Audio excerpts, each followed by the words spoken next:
1 second, guest, just give me 1 second.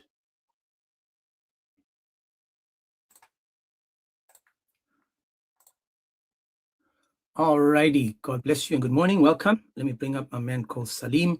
This will be interesting. How are you there, Salim? Good. How are you, bro? Very well, thank you. Questions, and I'm hoping that Muslims can make it make sense. Good. Can you tell me, we're looking at the attributes of Allah. Yeah. Is Allah Allah without his attributes? How can I get a restriction? Sorry, sir, just 1 second. Good. I've got a restriction again, guys. Immediately, there's 29 people in here. My first restriction, but it's okay. Can you tell me, sir, can you just explain to us Allah and his attributes, just so I understand what you think of that? Yeah. Simplest way to put it is there's a counterfactual dependency between Allah and his attributes. Okay. Yep. Is Allah without his attributes? No, they're counterfactually dependent. Okay, so can you tell me, can you name 3 attributes of Allah? The most loving, the most merciful, the most gracious. Beautiful. So the way I understand it, yeah, we see that Allah is each of these 3, but each of these 3 independently is not Allah. Give me 1 second. Sorry, my mom was talking to me. Repeat your question. No, I said independently, each of these attributes are not Allah. Correct. Okay, so for Allah to be Allah, I have to have all the attributes put together, and then that would give us Allah. The wording is a little off, because it seems like you're kind of going into like composition, but we don't. I'm just introducing.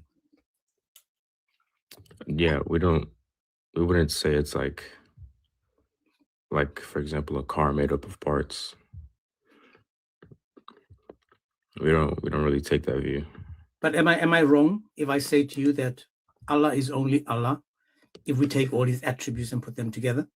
Because each attribute individually is not Allah.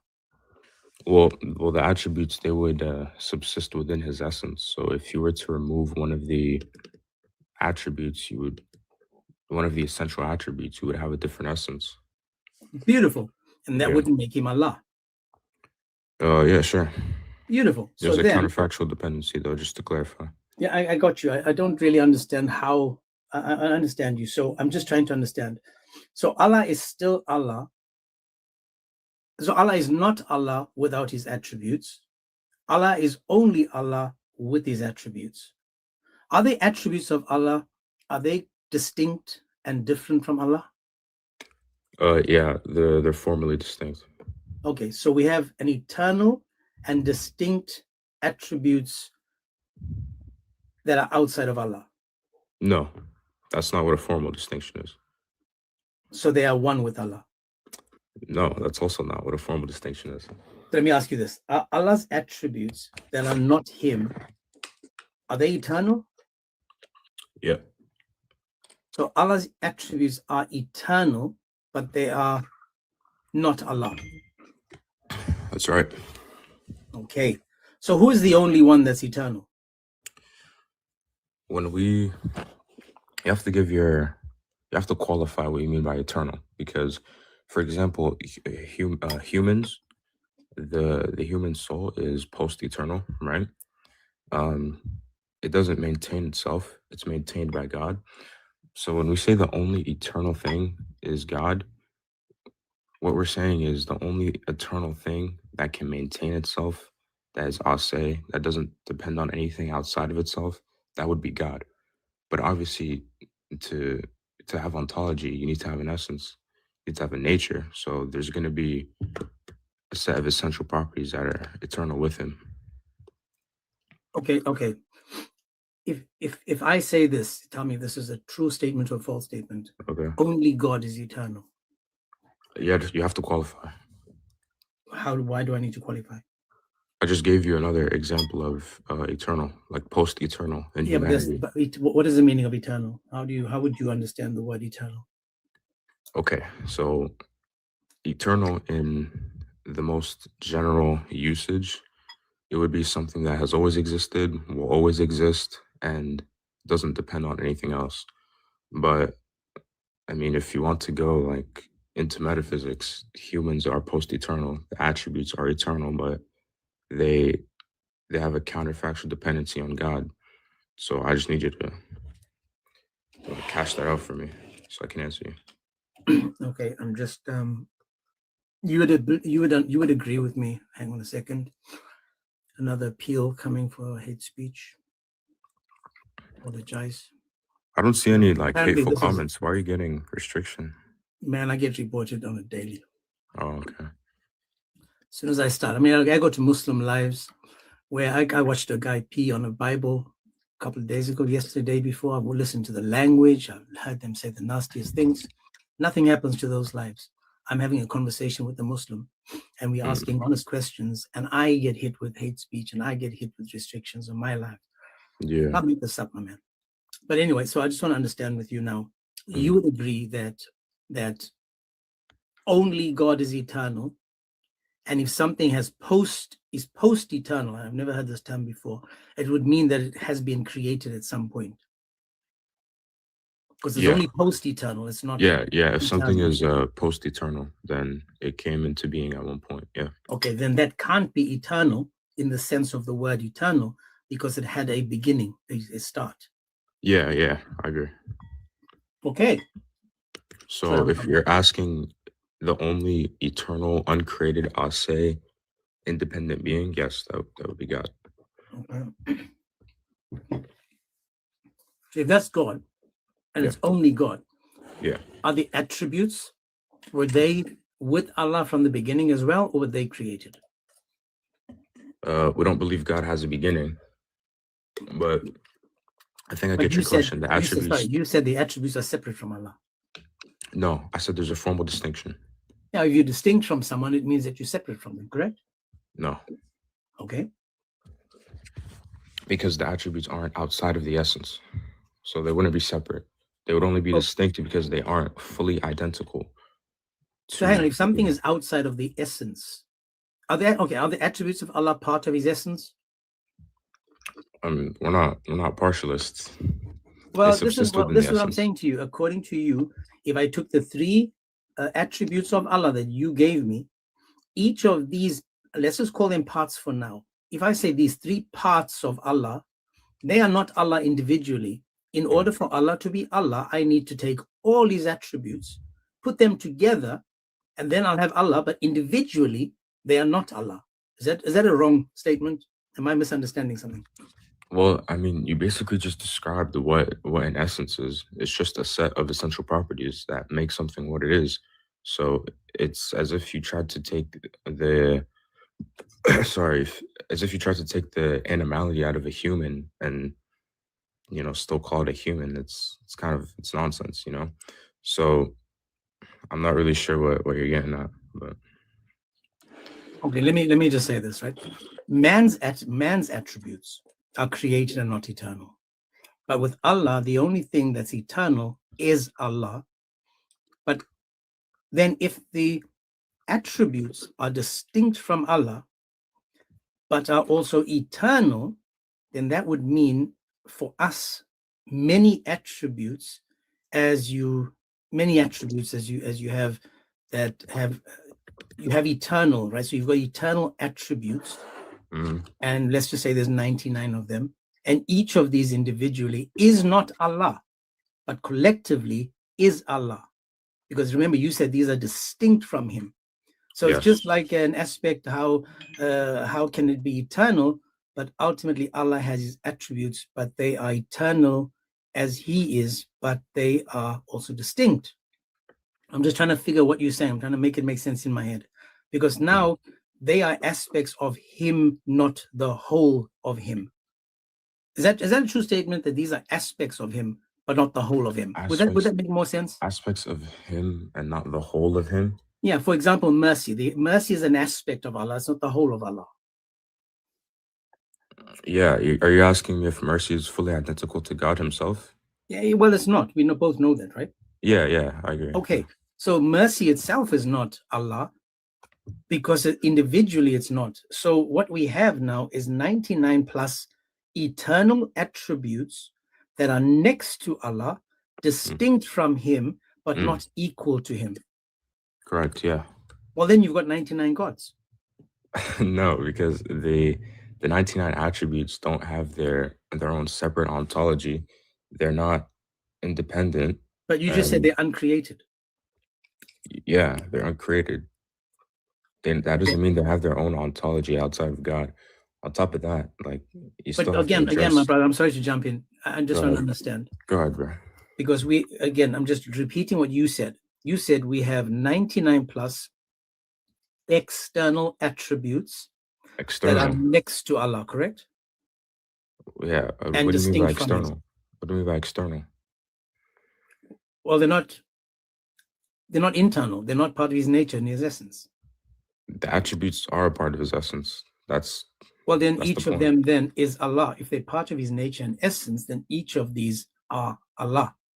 Well, no, because, bro, no, because they subsist within the essence. That doesn't make them fully identical to God himself.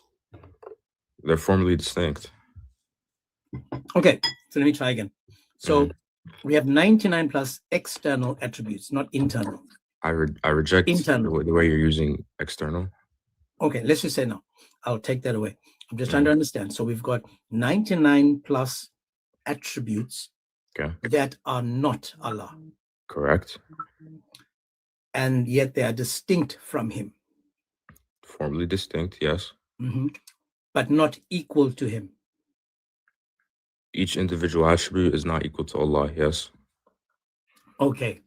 And in order for Allah to be Allah, each of these attributes have to be put together to be him, to be equal with him, to be one with him. Am I totally wrong on this? I mean, this is what I'm getting. I think I don't know if like you would like kind of get what I'm trying to say, but do you think that Allah is fully identical to his essence?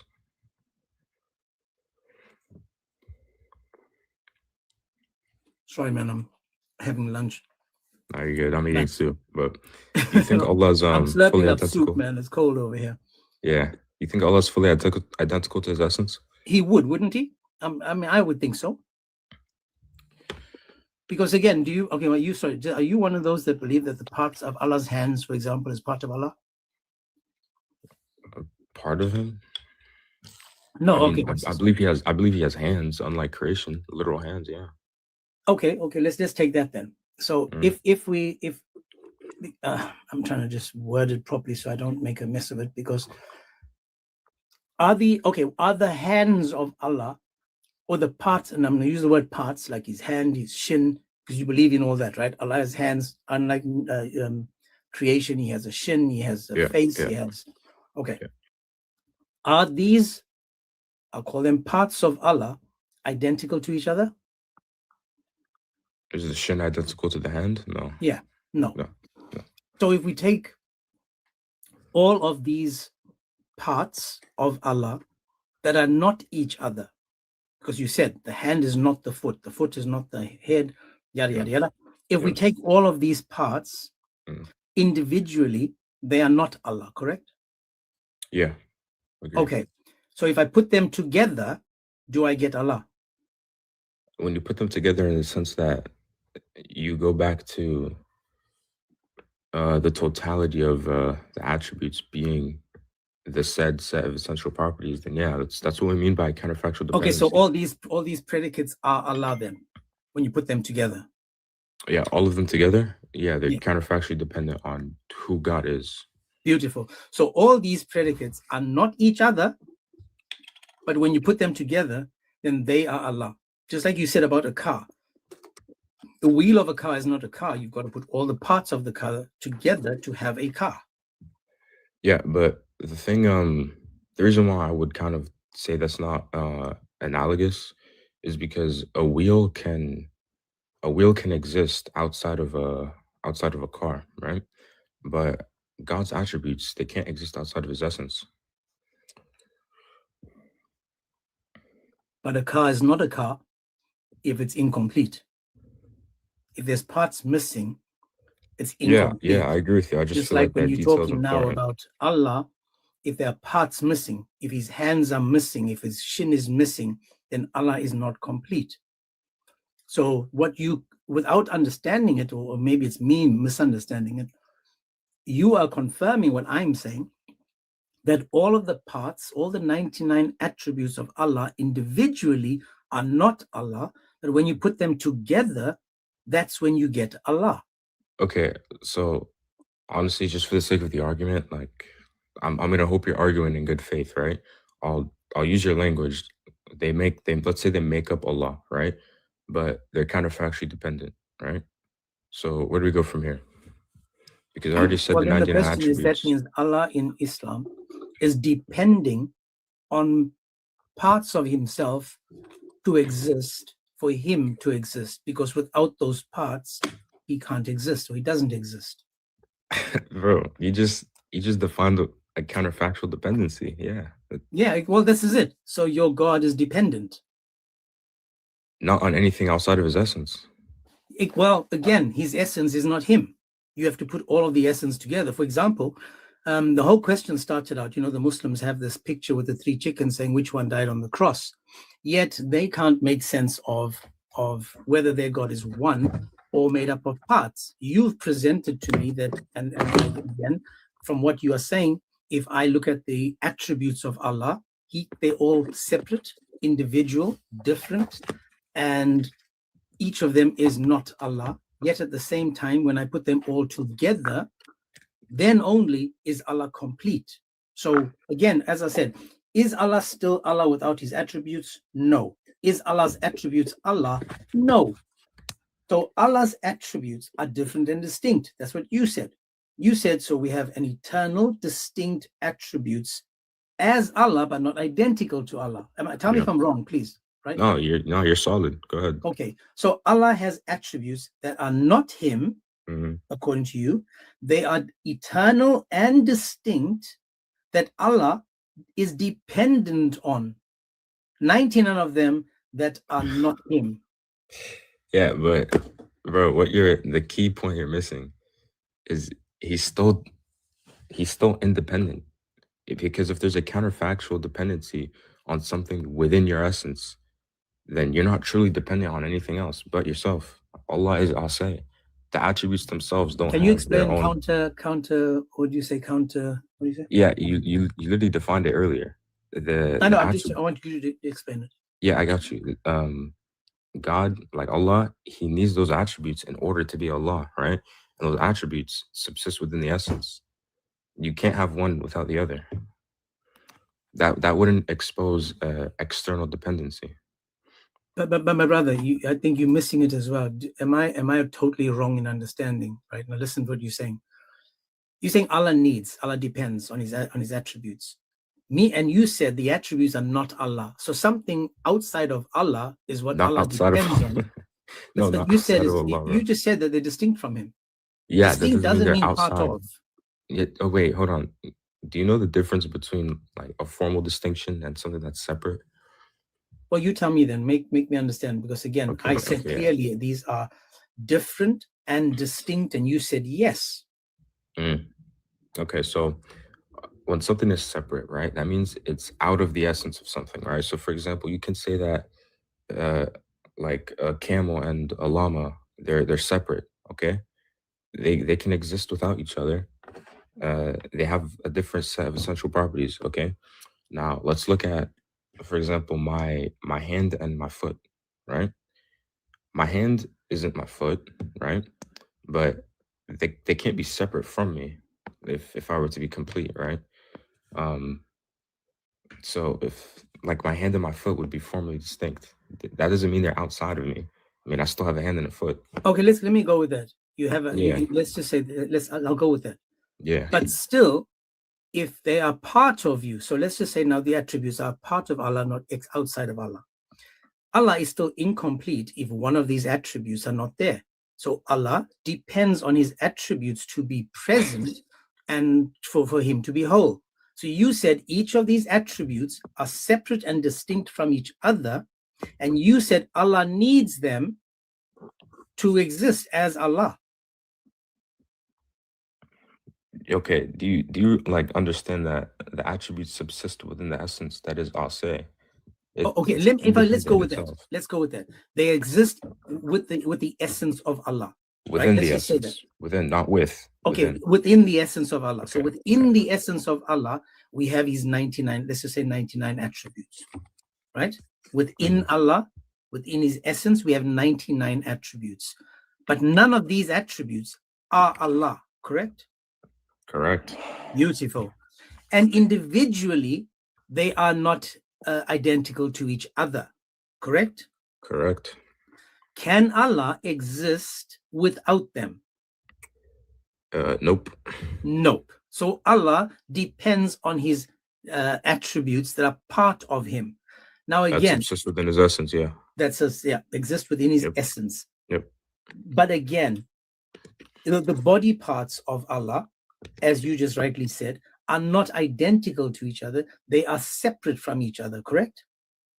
Yep, separate. And Allah depends dependent on each of them. Say again.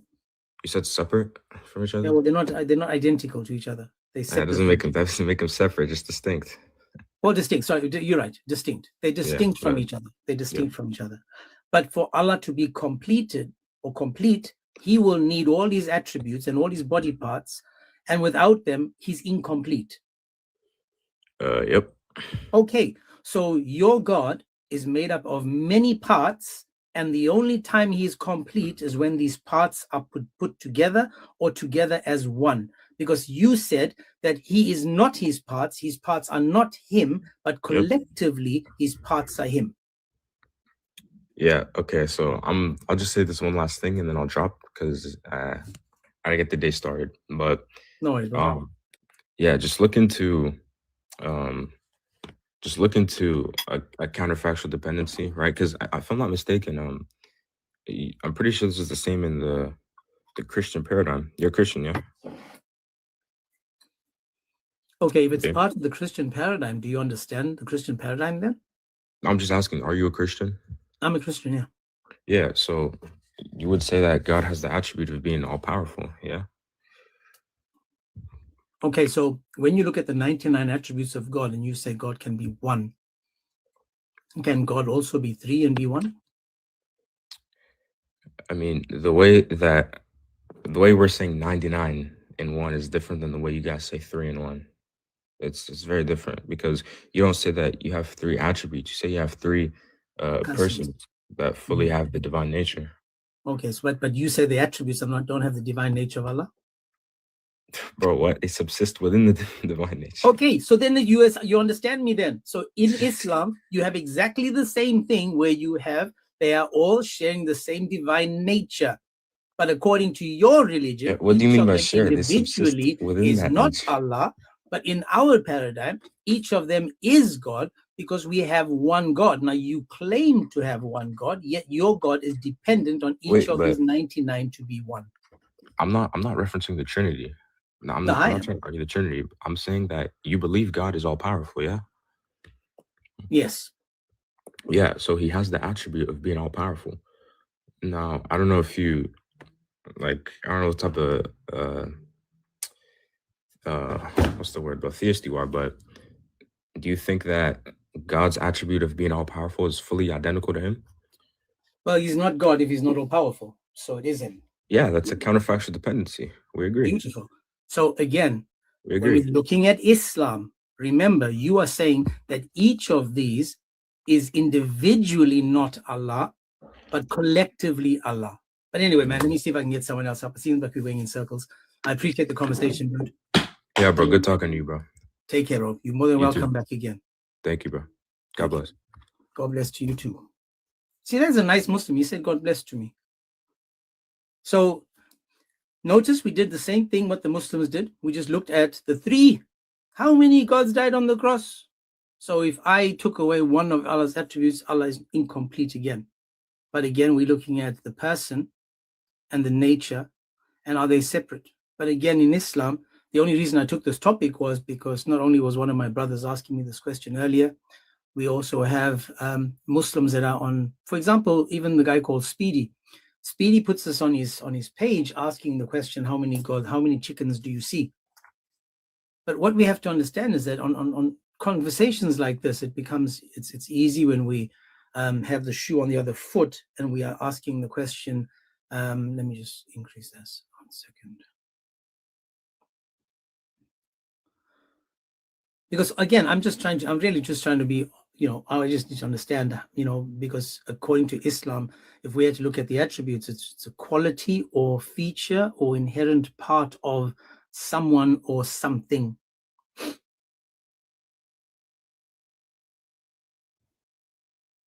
Daniel, I'm not sure if you know you requested.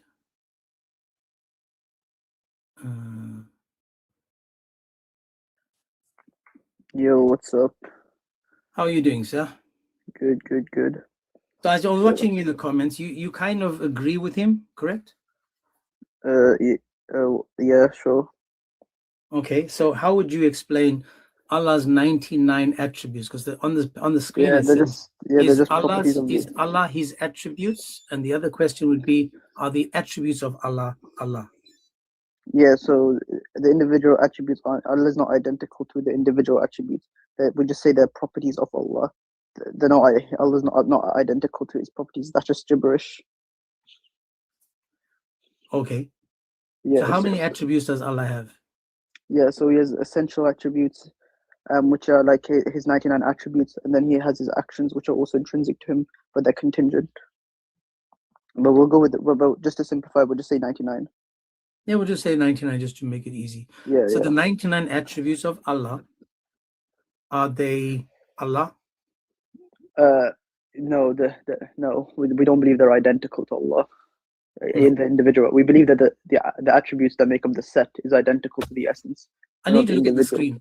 Look at the screen, right? On the screen, I've got, let's say, 99 individual as attributes of Allah. Each of them on the screen, those little circles there, each of them is an attribute of Allah. Yeah, you can say they refer to Allah, but the individual attributes and stuff aren't Allah himself. Okay, so beautiful. So if I took away one of those attributes, we don't believe the attributes can be separated from Allah. Beautiful. So Allah, but each attribute is not Allah. Yeah, we don't believe he's identical to one attribute. We believe that the set is identical. He's identical to the set of attributes that make him.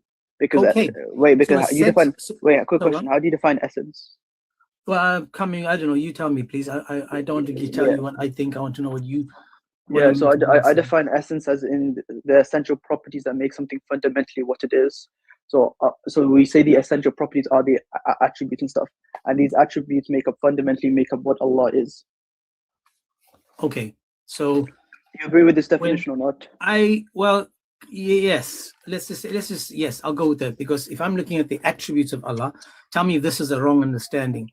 It's a quality or feature or inherent part of someone or something. Yeah, it's intrinsic property, but when you say part, what do you mean by part though? Like, you have to cash that out. So okay. Let's just use the word part and see. If you mean by part, the attributes of Allah. Let's take the attributes of Allah.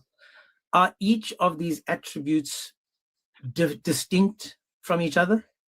Distinct. Yeah, we don't believe an attribute is identical to another attribute. Like, beautiful. So on my screen now, I've got 99 independent, distinct, separate attributes. So you would agree that we've got 99 independent, separate, and say that again. I got a call. Sorry, I had to cut you off. Say that again. I had a call.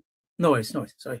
So on the screen, when you're looking at the prompt, if each of these individually are distinct from Allah or from each other, different from each other, you would then agree that each of these are separate and different from each other. Yeah, we won't say they're separate, because separate just refers to them being extrinsic. We don't say the attributes are extrinsic to the essence. We say they're intrinsic. Let me give you another example. If I had a puzzle with 10 pieces, or let's just say a puzzle with 99 pieces, and each of these pieces, when put together, completes the puzzle, but individually they are not the puzzle. Yeah, right? So they're just a property of the puzzle. Beautiful. And without that one property piece of the puzzle is incomplete. So if I have 99 pieces of a puzzle and I'm going to put these pieces together, will I have a complete picture? You have a complete picture, yeah, if you put all those puzzles together, yeah. So the attributes of Allah, let's say they're 99, individually, each of them separate from each other, does not make up Allah. But when I put them together, then I have Allah, correct? Yeah, but we don't believe they can be separated though. But if you mean by part whole, it depends on what you mean by part. If you mean by part as in it can be separated and stuff, then we would deny this definition because we don't affirm that. We don't affirm a part whole relationship. But if you if you mean that part as in if you define this as lesser than the whole, then yes, I can grant you that in that respect that there would be a part whole relation. However, it would be irrelevant since we hold to a counterfactual dependency, since we affirm the attributes are eternal, that therefore necessitates that since the essence is eternal, that therefore necessitates the attributes are eternal, since we hold to a counterfactual dependency. Okay, this is the new one. So anyway, okay, watch this. You say that let's just say mercy. Is mercy created or uncreated? Allah's mercy. Allah's mercy, the attribute, the attribute is uncreated and eternal. However, the action is uncreated but not eternal, because there's a distinction. Okay, so I love this new one about the uncreated but eternal. According to uncreated but not eternal. If it's uncreated and not eternal, does it have a beginning? Yeah, so it does, because it's been actualized and stuff. However, just because something has a beginning, that doesn't necessitate it's created, because we say that everything that's intrinsic. One second. I need you to do me a favor. Do you honestly believe the words that came out of your mouth right now? Yeah, we hold to neoclassical theism. Don't say we hold to neoclassical BS when I'm asking you a simple question. Don't put yourself in the collective now. You're not Allah, so don't put yourself in the collective. I asked you a simple question. Hang on a second, please stop. Listen, here's the question. Do you honestly believe the BS that came out of your mouth when you said, I believe that something that's uncreated is eternal? No, it's not. No, something that's created is eternal, meaning it has a beginning. And then you go back to, yes, we believe in the neoclassical BS. I'm asking you, logically speaking, listen again. If something is made, if something is created, does it have a beginning? Yeah, if something's created, then it wouldn't tell a beginning. But beautiful. What is the definition of eternal? Eternal, like under what account? If you use the word eternal, does it say that something has a beginning? Yeah, but under what account? Post-eternality. In any account, if I say God is eternal, hang on, listen, because now you're being silly. If God is eternal, does he have a beginning? Yeah, so if you mean by atemporal, if something is created, does it have a beginning? Yes, it wouldn't tell a beginning. Beautiful. So we have God that's eternal with no beginning because he's eternal in the word, and we have created, meaning it has a beginning. So please take your neoclassical BS, put it where it belongs, and answer the question now. If something is created, does it have a beginning? Yeah, I already granted you that, but you're making a categorical error. When we don't believe that uncreated and eternal are co-referential.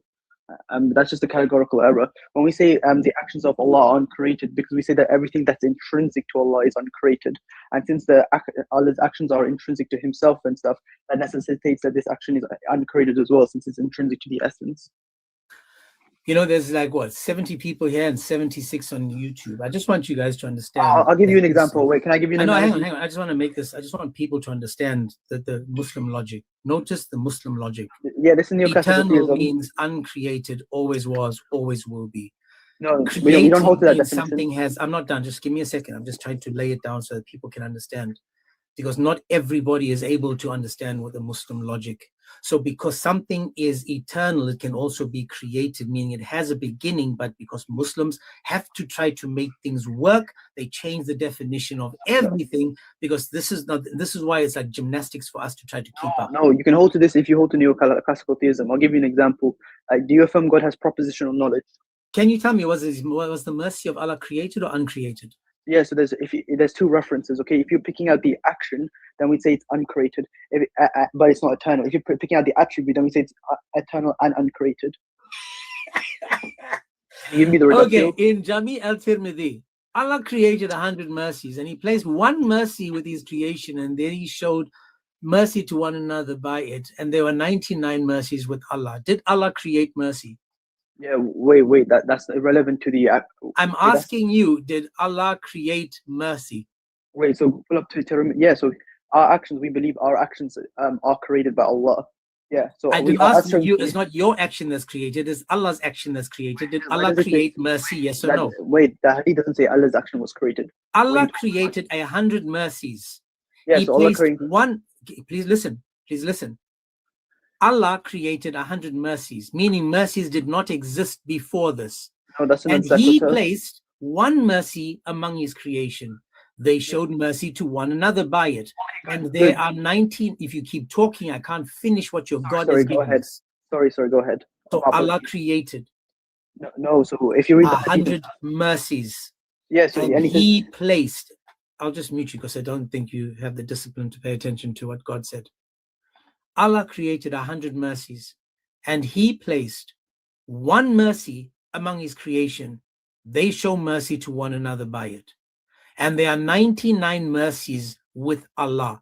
Are the 99 mercies with Allah, are they the same mercy that existed with Allah, or did Allah create a new mercy that exists now with him in 99 forms? Because watch this. Are the 99 mercies Allah created, are they one mercy or 99 mercies? yeah, so you're making a categorical error. So if you read the hadith and stuff, it says here that these mercies and stuff, yeah, he gave one of them to creation and they showed mercy to each other. So we know, yeah, that this mercy is not identical to Allah's attribute or his actions, since we know that this mercy is an expression of how we actualize our mercy, which we know our actions are. Dude, are you reading between the lines? Because I don't have those Can I finish? glasses. You need to no, hang on a second. You need to tell me where I can buy those glasses and help you read between the lines. I got you. Because I'm literally have it in front of me where it says man, I on got the you. day when he created the heavens, Allah created 100 mercy, of Yeah, which he placed one on earth and he kept 99 with himself. On the day that Allah created these mercies, are they the mercies that are with Allah today that Allah depends on to be Allah?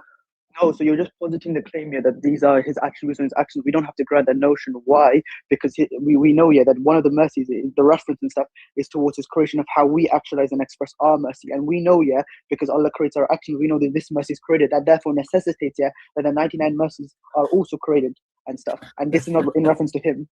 So we know, because I already told you from our what is Allah? Okay, watch this. What is Allah doing with the 99 mercies that are with him now? Yeah, so they can be given to different other forms of creation, not just us and stuff. Other forms of creation? Yeah, like for example, like angels and stuff.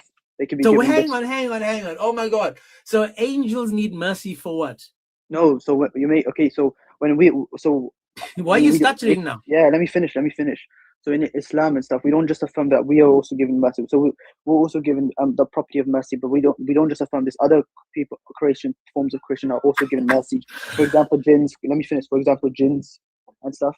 Again, yeah. I need you to bring evidence that the 99 mercies that are with Allah, because he created what did he say? He created the heavens with 100 mercies, right? 100. So 99 of the mercies are with Allah. Can you show me that Allah gives his mercy to anyone other than his creation? That's irrelevant to the argument, because first of all, you said Allah can give his mercy to the angels, correct?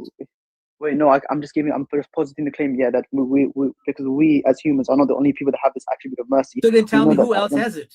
Yeah, so jinns can also have it and stuff. Show me where the jinns have mercy for. Who are the jinns merciful to? Because first of all, Allah given free will to two people. No one has free will in the Quran. No one has. I'm asking you again. Please listen to my question. Wait, let me finish. Allah give. Please listen to my question. I need evidence from you that Allah gave his mercy to someone else. Yeah, wait, because Allah has given free will to both us humans and jinn and stuff. So we affirmed. So since they have given free will. Can you slow down? You speaking faster than Speedy Gonzalez. So since first of all, Allah has given free will to two people, jinns and as well as humans. We know this because Shaitan is a jinn and stuff, and he had the free will to disobey Allah. Okay. No, he didn't disobey Allah. Allah caused him to sin according to the Quran, but that's not the question right now. No, when we say according to my question, wait. I just gave you the. I'm asking you according to the 99 mercies that are with Allah. are those the mercies that Allah kept for himself? Because now they created, Yeah, meaning wait, that I they were can not with him at the start. He had to create the mercy. I'm asking you, who else in creation with evidence, bring evidence that Allah has given his mercy to? Because you said wait. we are not the How about only it? ones that Allah gave I'll mercy grant to. you this. I'll grant you this. These 99 mercies, I'll say that they're still with Allah. Now what's the reductio? I'll grant you this.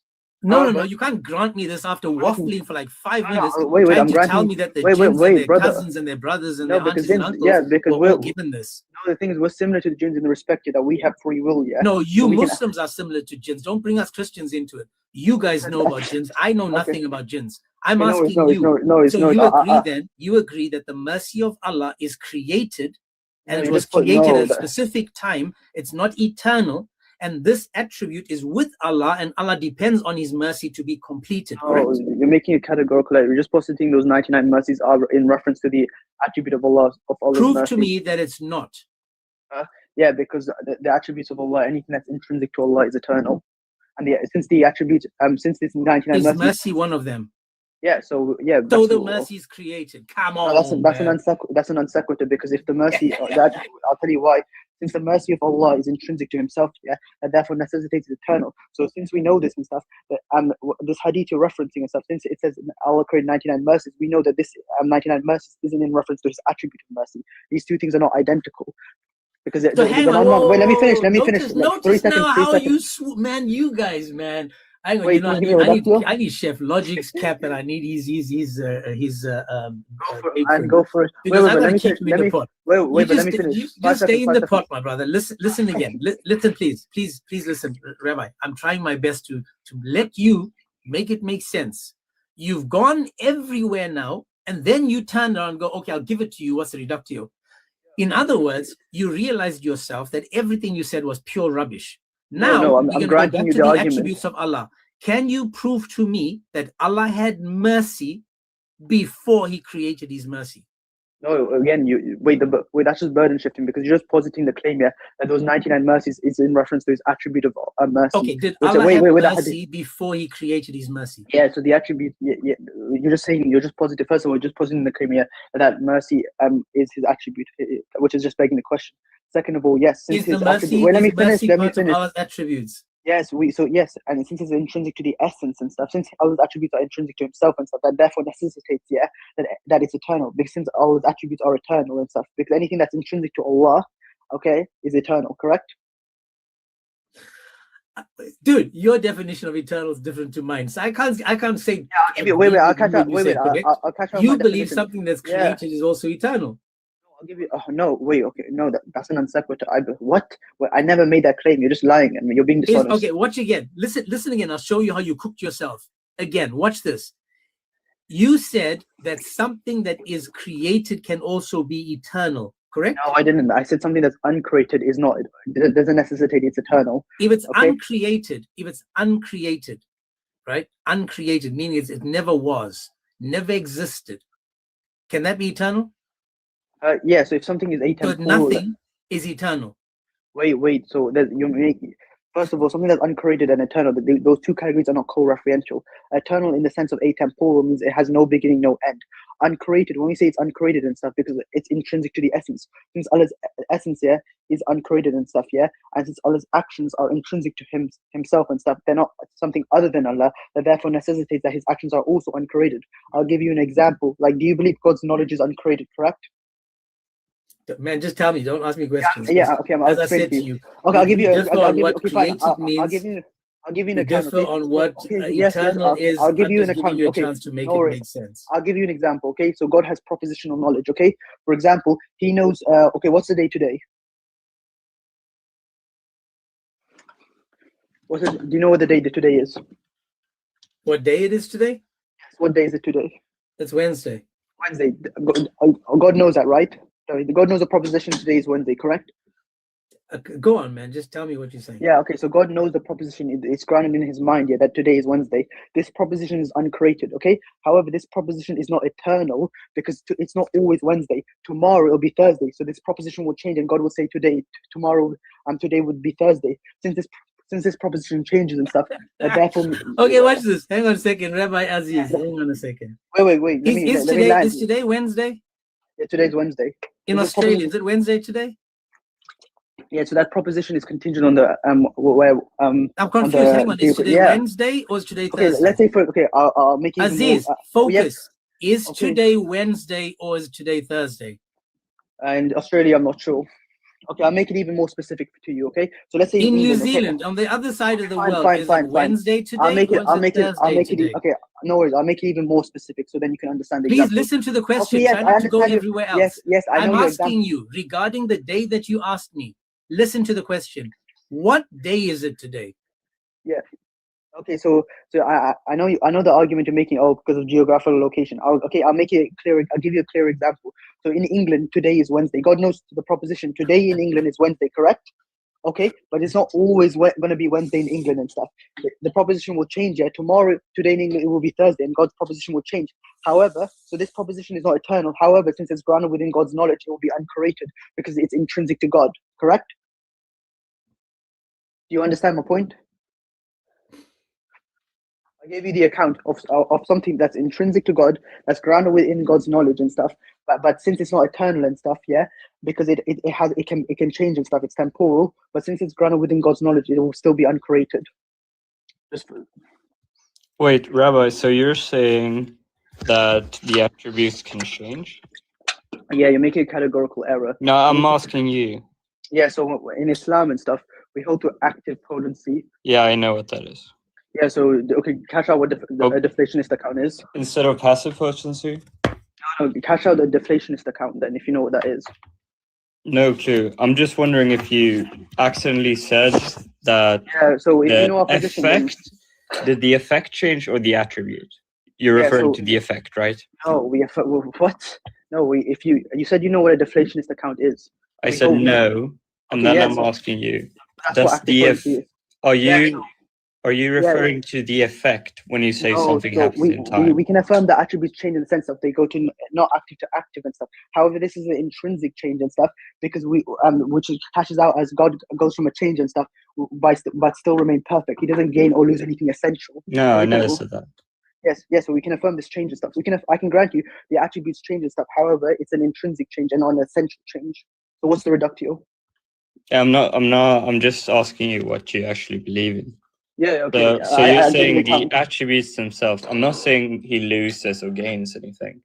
Yeah. But why wouldn't you refer to that, like the manifestation, why wouldn't you refer to that as the effect that the attribute has in time? What?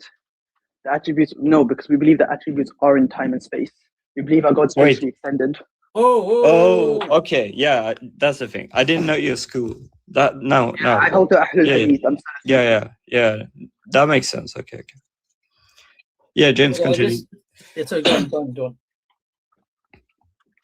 on. What do you say? My voice. I said, go on. I was going to take it somewhere. Yeah. No, I just wanted to know his position. That's why he wouldn't use effect. I haven't talked to anyone like this guy. Okay, but I just want everyone to notice, right? So, Aziz, I hope I gave you enough time to make your case. I hope you feel that you weren't spoken over. Yeah, you're a very fair moderator, like compared to a lot of the Christians when I come up. You're very fair. No worries, but so as I said, so far when it comes to, and I'll just end with this because I don't want to, go on too long with the beating. Anyway, I just want to say this. So the mercy of Allah, which we spoke about, do you say that Allah has 2 different or 100 different mercies with him? No, because if you're positing that hadith and stuff, we don't believe that because that hadith and stuff isn't in reference to his attributes. It's just something. It's a mercy that's extrinsic to him, and it gives her the example and stuff. The mercy that we have and stuff that's actualized and stuff. We don't believe our mercy. This mercy is different from Allah's mercy. Yeah, we believe our mercy and stuff. Can you tell me about Allah's mercy? Show me any evidence of Allah's mercy. Show me that Allah's mercy is different from my mercy. Yeah, so we believe Allah's mercy is uncreated and eternal, and His action of mercy is uncreated, and His mercy is He's the most merciful. Sorry. Can something be created and eternal?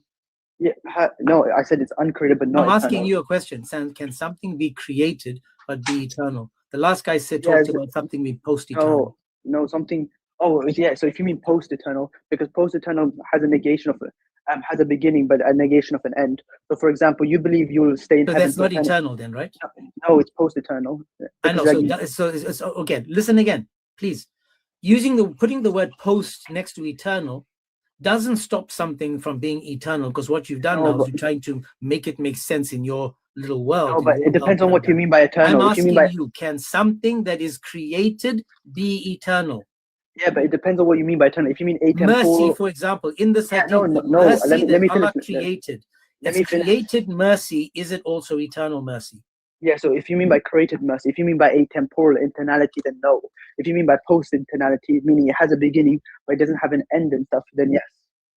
Okay, Because, then we're going to end with that, because it's, as I said, I hope that people have been able to. what's the reductio to my? What's the reductio though?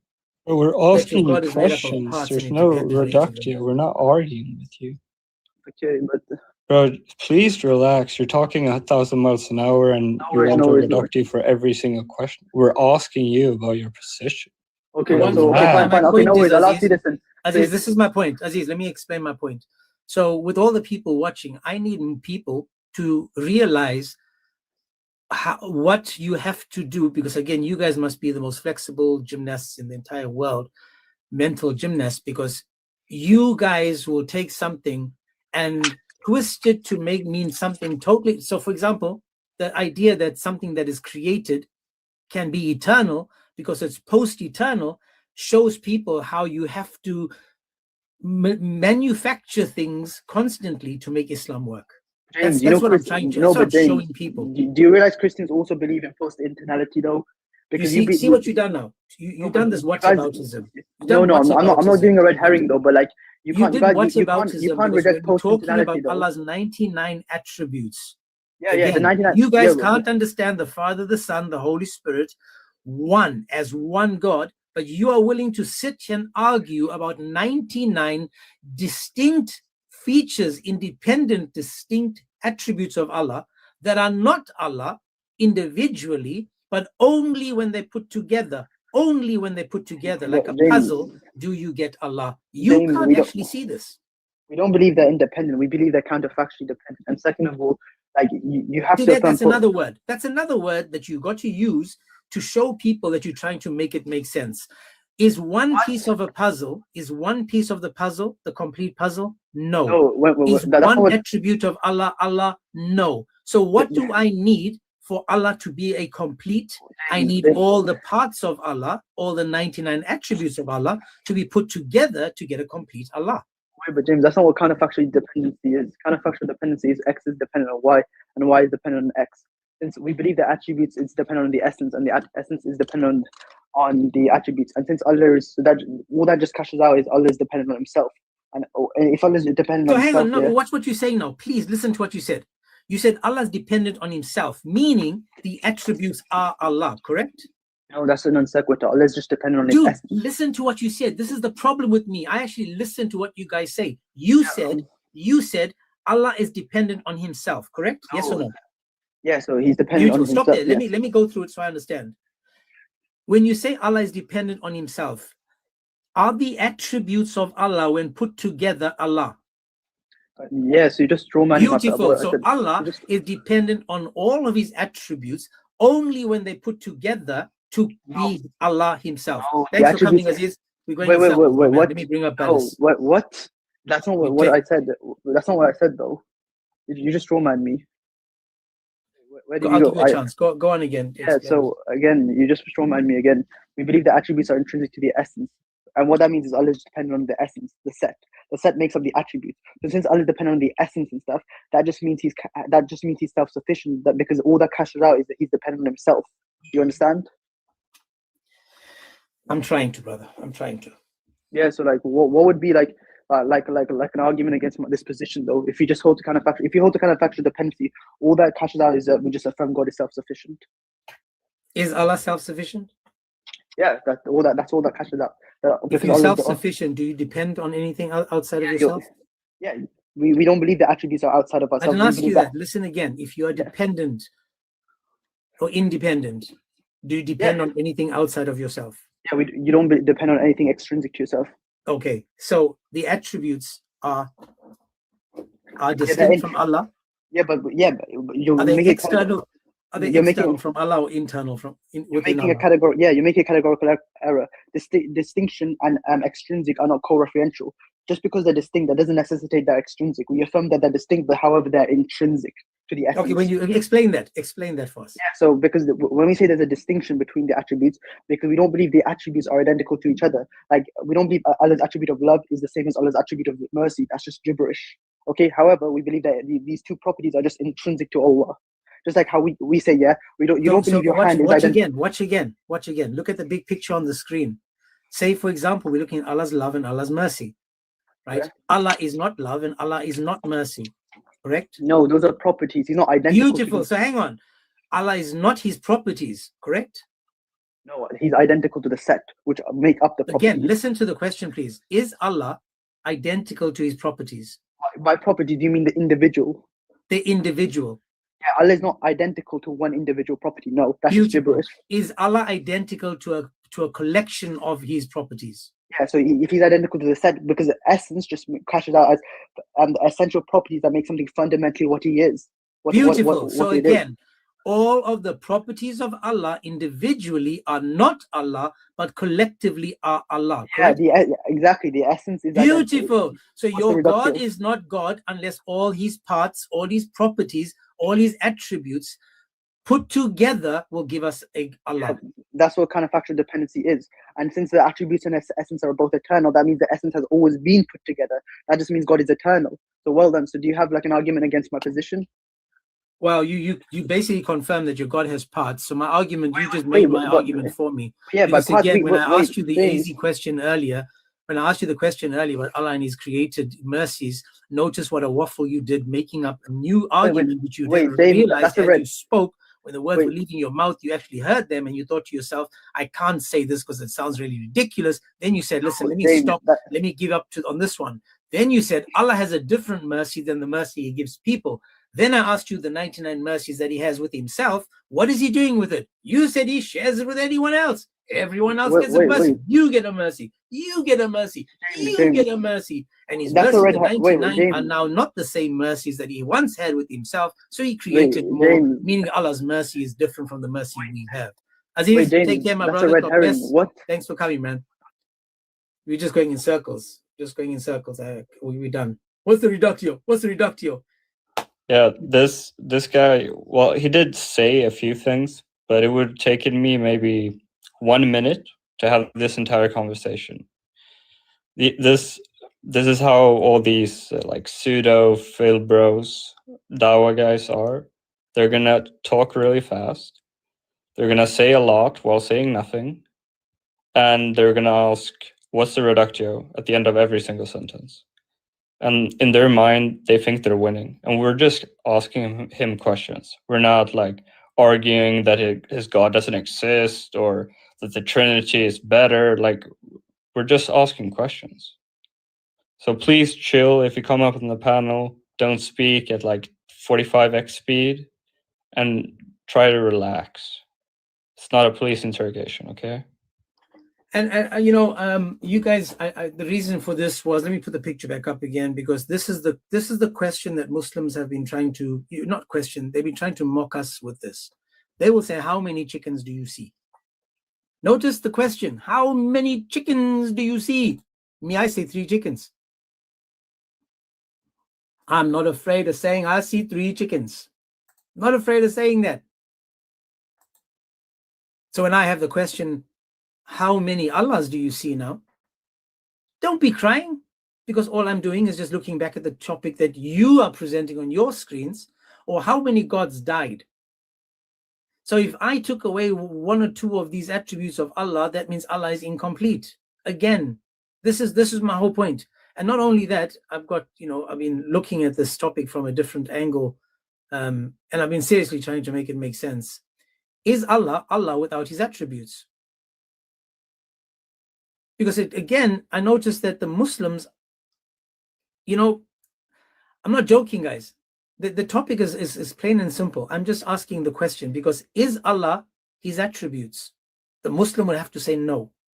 Are the attributes of Allah Allah? The Muslim would have to say no.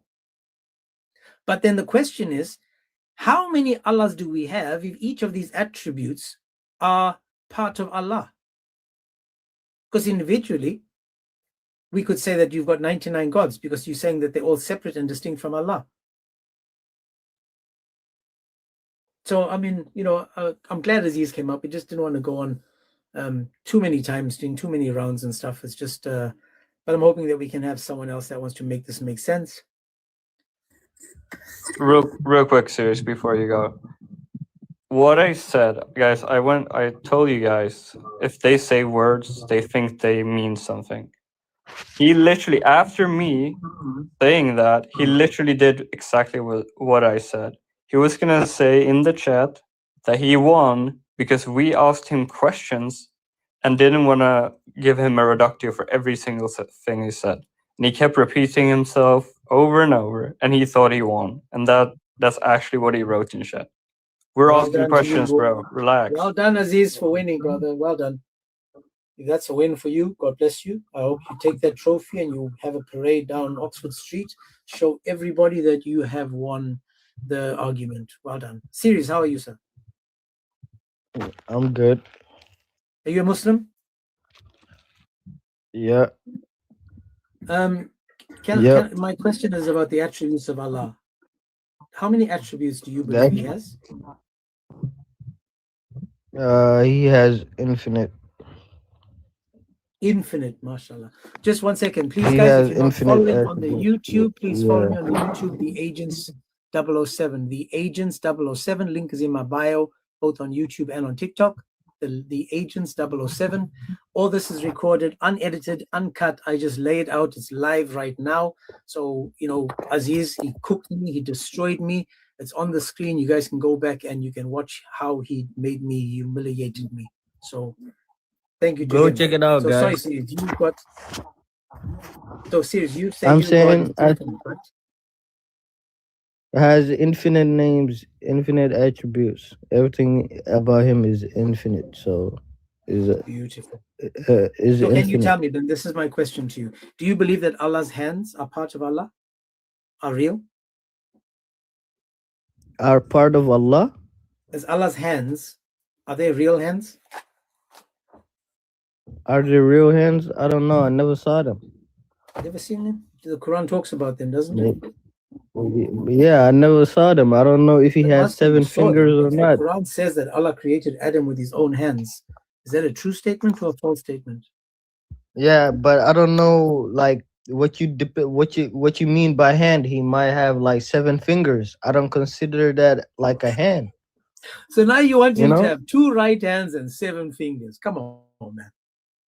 Nah, I'm just saying I don't know if I don't know if I consider 7 fingers as a hand, He might have 7 fingers, 8 fingers, I might not even consider that as a hand.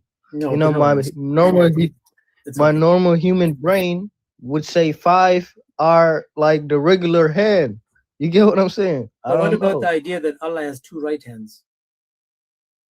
2 right hands. Yeah. I guess that he didn't need the left. Whoa. Oh, why not? I don't know. You're funny, bro. Okay, so now Allah has 2 right hands, and you don't know why he doesn't need the left. Okay, I mean, I don't know. Anyways, my question now, talking about the attributes of Allah. So now you've got. Are you sure you're Muslim? Yeah, I am 100%. Okay, okay, no worries. So I just want to know now. So I'm trying to understand the attributes of Allah, and my question is to you now, my man. Yeah.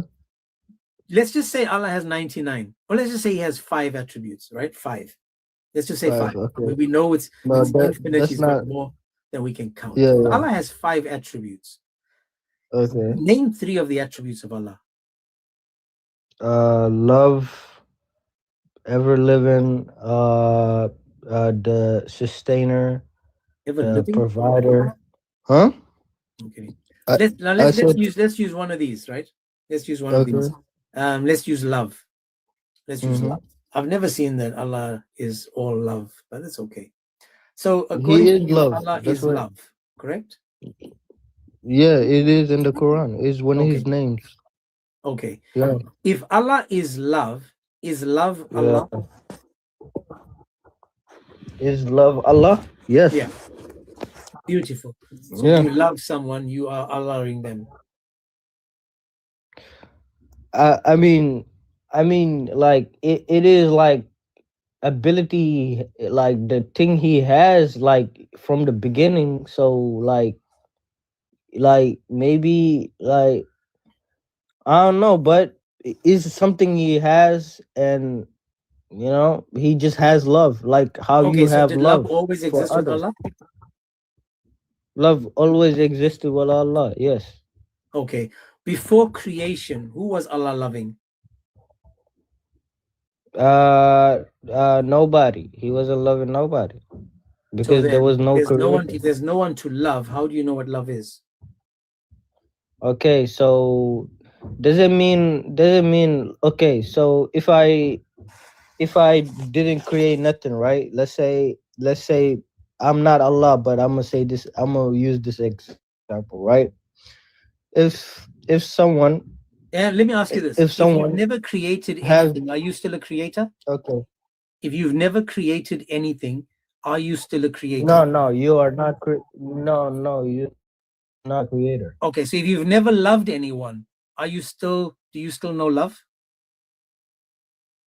You never loved Notice anyone. what you Do said. you You still said know to me, if you've never created anyone, you are not a creator. So if there's no one to love and you don't know love, how can you be love? Okay, so couldn't love appear from anywhere? Because someone might never No, feel then it has to be love right created. now, but Then something has to no, be created. Something has I'm to create it. okay. Something have to create love for you to like fall in love or whatever, right? So from the beginning, what Allah love, what they say, Allah love pretty things. Allah love pretty things. That was Man, I'm with him from ugly, the man. beginning. Isn't Allah that not gonna love me? no? See, I'm Allah only saying, loves pretty. If Allah I say, only loves pretty things. There's a lot of uglies in the world, man. That's not going to be loved, right? I like you ever heard there's ugliness and love? There's beauty and ugliness. Do you ever heard of that? Did you ever hear that? I don't know, man. I've looked at a Huh? pug. I've looked at a dog called the Nah, pug, and I ain't seen no love in that. yeah. There's nothing lovely about that dog. Yeah, but because you didn't understand the characteristics of the dog, the personality is more than just a face, no? Yeah, when they bark, they Yeah, can you don't marry But that's not someone my because question. My question is, so Allah will find someone. So when you say Allah loves, let me lovely- explain to Allah you, loves, James. You don't nice okay. things, right? When Allah loves nice things or pretty things or stuff like that. So it's not the physical, it's the inside. So if someone is nice on the outside but awful on the inside, is Allah confused now? Because he doesn't know whether he should like them or dislike them? No, no. Allah is from So the what would inside Allah look at? because He The always nice on the loved pretty outside or the things. rubbish on the inside? Okay. Someone who loves pretty things, right? That's what you are. Like you love pretty things. What would you create? Yeah, but hang Something on, you stop there. love, Watch it, right? serious. You Hang on, create serious, something serious. you love. If I look at a something girl, you... let's Yeah. serious. Watch this. If I look at, let me see if I like pretty things, and I see Yeah. a pretty, I'm going to use a Yeah. female, a pretty female, but she's an awful person from the inside. Will Allah be confused whether He must love the pretty stuff because it's awful on the inside? I told you. I said, isn't there some ugly people in the? Ugly faces in the world? Isn't there some ugly faces in the world you see now and then? Right? Let's use the opposite. Let's look at No. pretty Wait. things, Let me pretty finish. people, but ugly hearts. Okay. Is Allah confused when He Yeah. sees a pretty I'm person saying. with an ugly heart? Okay. So let me finish this sentence. So I understand where you're coming from. So Allah always loved pretty things. Okay, whatever. I told you also there's ugliness. There is ugly, ugly, but there's beauty in it. there is ugliness and beauty in something. Do you So believe that you there's don't marry a ugliness wife. in pretty things? Do you agree that Yeah, in I on the mean, I pretty believe face there can be there. ugly people? And I Yeah, I need you to pay know. attention. I I don't know think it you're could listening be. to me. Listen to the question I asked. Yeah, yeah, I Not the one know. I didn't But ask. If okay, hang on, listen. If okay. Allah I know saw a what I'm pretty trying to answer thing, your but question. it was rotten on the inside, is Allah confused by what He looks at? So don't you see the examples of Allah? Don't you see Where? the examples of God? So He created someone pretty. He also created someone ugly. He No, the one please who's pretty. focus. I know where you're going. No, I'm focus. trying to go If there. the girl is pretty on the outside but awful and ugly on the inside, will Allah be confused when He looks at her? No, He will not be confused. So what is He looking at? The pretty heart or the pretty He face? looking at the heart. He looking at the heart. He loves from the heart. That's why I said He always loved pretty things. Show Okay, me where Allah I said loves pretty there's things, please. an ugliness. Huh? Show me where Allah loves pretty things. Show you where Allah loves pretty things. Yeah. Where do I go to find that Allah loves pretty things? Because I've got a pretty chain, pretty necklace. You know, I've got a pretty ugly dog. Bro, this guy lost the battle and trying to see where's the surah. Okay, no problem, bro. No problem. Let me pull it up right now. Just give me a minute, okay? No worries. Okay. My first point was like you won't marry someone who's pretty that you don't like his But personality. that wasn't my It's just- question. My question from the it's just start that- was, if Allah had no one to love, how did He know what love was and who was I there to love? I know. I said He always loved pretty things. So So if there's you always nothing if before he creation, dude. Before creation means nothing existed. If nothing existed, what was there Okay. for Allah to You- love? you- okay, you know what Allah did before creation? What He wanted to know Oh, before please tell He me, because I'm created sure everything. you know what Allah did Oh, before creation. I know. Allah created all things to know, like He made it the world we live in, Go His around. mirror. Okay, that's not my question. Listen His again. mirror. Before I'm telling creation, you. series, before Wow. Allah created anything, when there was nothing there, nothing, nada, zero, nothing there, what did Allah love? Himself, I guess. Beautiful. Was Allah able to speak when there was no one in creation? He always had that ability. Okay, beautiful. So the ability wasn't created, it always existed. It always existed. Yeah. So did it's Allah him. ever speak to Himself? Did Allah ever speak to Himself? I don't know. Ask Him. Okay, I asked him, he didn't answer. Did Allah ever speak to any of His attributes? I don't know. I never heard of it. I never heard it. I don't know. Beautiful. So notice now, Allah exists before creation, and we don't know if His attributes existed with Him, because for His attributes to exist with Him, each of the attributes is there for a specific purpose, reason that is only used for creation. So, for Okay. example, Okay. Allah Can you is also all say this? merciful. Watch series, I'm helping you. Do you agree Okay. that Allah is merciful? Yeah, I agree that.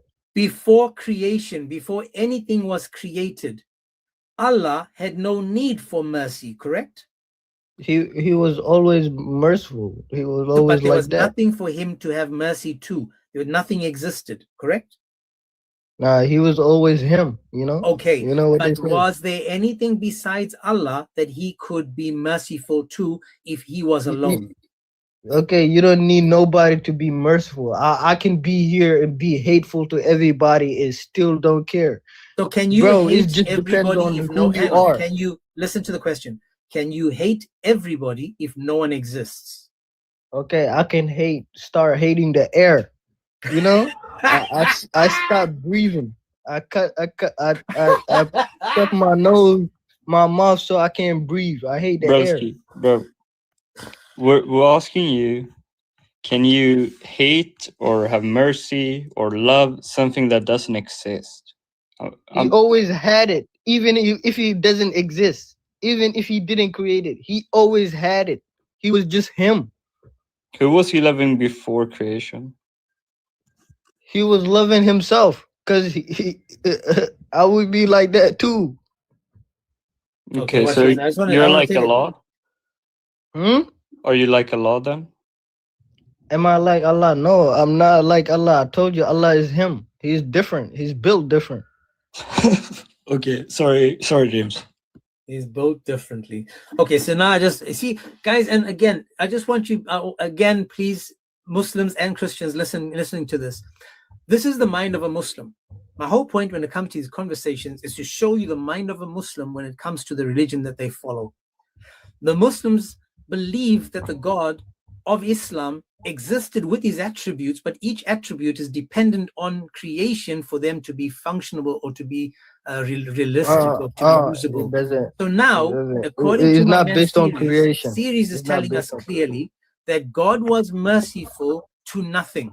He was showing mercy to nothing, right?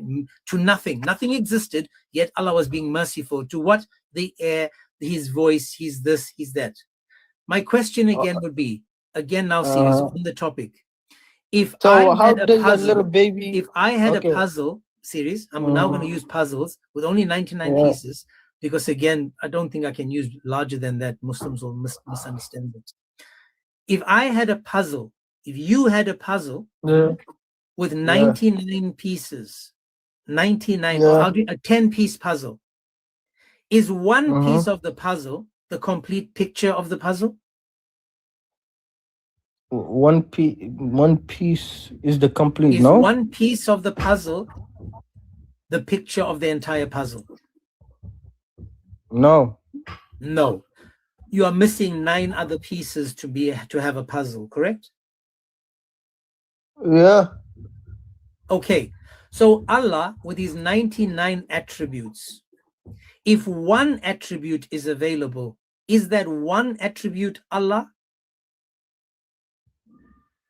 You said that one attribute Allah?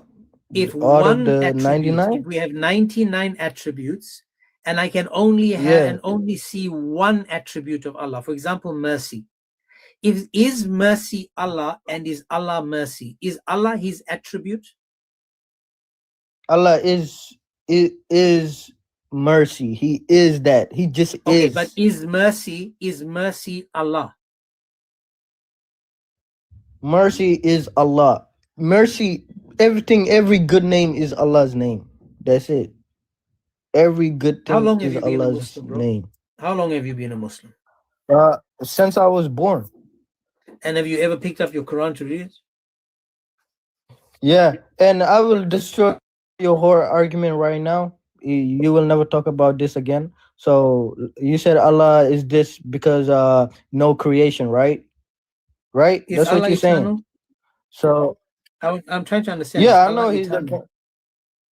the yes, but he could have chosen not to create. He could have chosen not to create. He could Okay, have been but by no, my himself question. Listen carefully. playing I'm trying to understand. playing I'm trying to FIFA. understand. Bro, he could have been by himself playing FIFA. Like what? Come on, man. But would FIFA have always existed, or would he have to create FIFA? He just creates a machine. That's it. It's not that hard. He creates a FIFA. It's not that hard. And play. It's not that hard. He can play PlayStation, whatever, bro. What? He could have done whatever he wanted. He created because he loved creation. That's it. That is obvious. If he doesn't, Wow, that was hard. That was extremely hard, man. Allah now is sitting. He can play his FIFA. Man, that is crazy. He had to be trolling that well. He had to be trolling. Can't make this up. I swear, man, you can't make this up. Where's the other guy? Someone else was requesting. He's not there. You know, and I'm being 100% serious when I'm telling you guys this. This is Islam. How many Allahs do we have if we've got 99 distinct, separate attributes of Allah?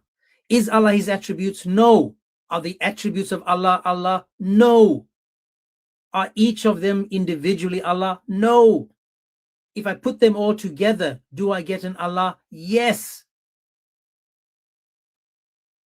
John, you don't have to drop, it's okay.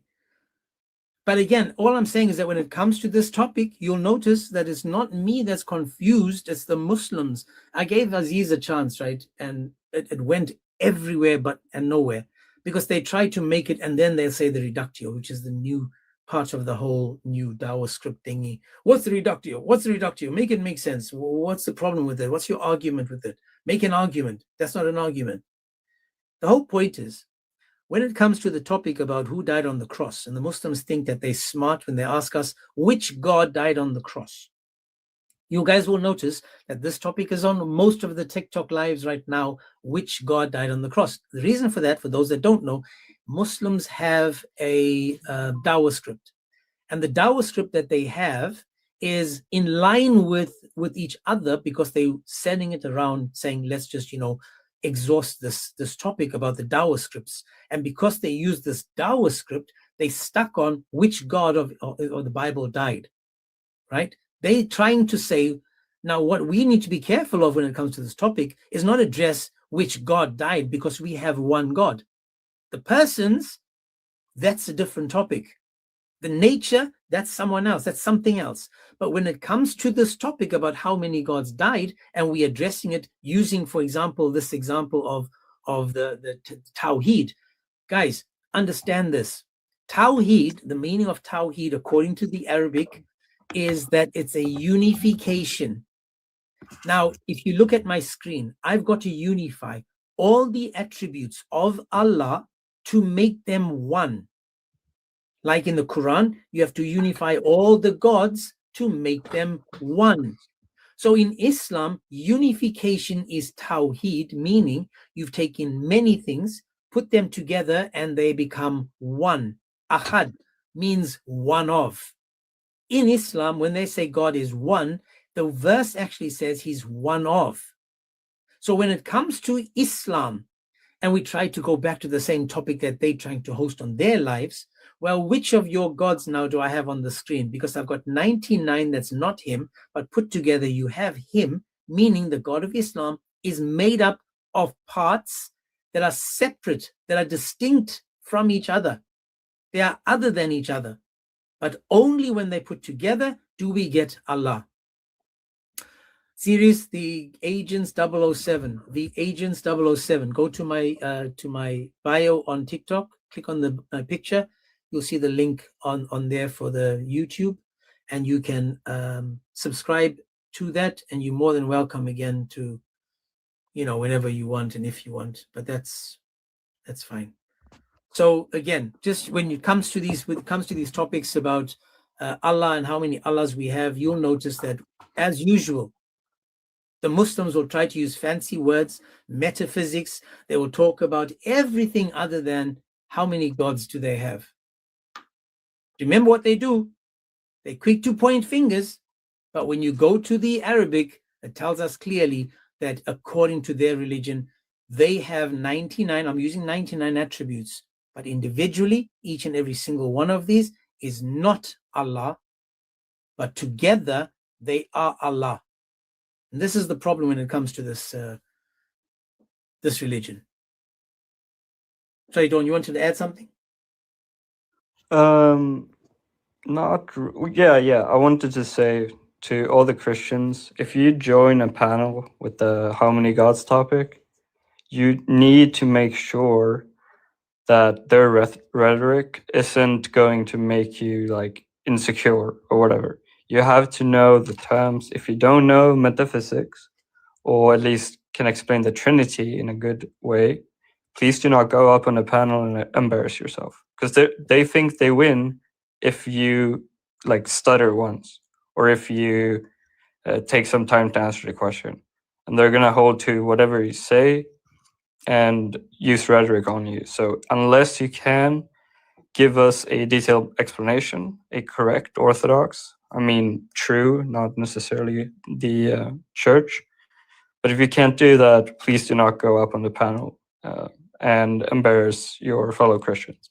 It's okay to not know all the details.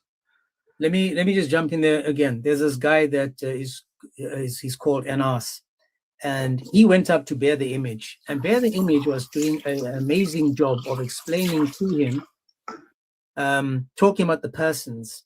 He kept on, the guy is a coward like most of these Dawah script boys, kept on going and saying in there, yeah, but how many gods died on the cross? And Bear the Image kept reminding him about the person, but Anas couldn't get it through his head because he was trying to just cause, some kind of shubahat that we do every day on our lives by going up and saying, yeah, but how many gods? And Anas was as clear about his question being God, but Bear the Image kept reminding him about who the person was, and Bear did an amazing job. But Anas didn't have enough pebbles to wipe himself to, clear his mind of the nonsense that he was bringing up. So we've got Abbas that came back today, and Abbas is saying that this is not a good conversation or argument. Correct, Abbas?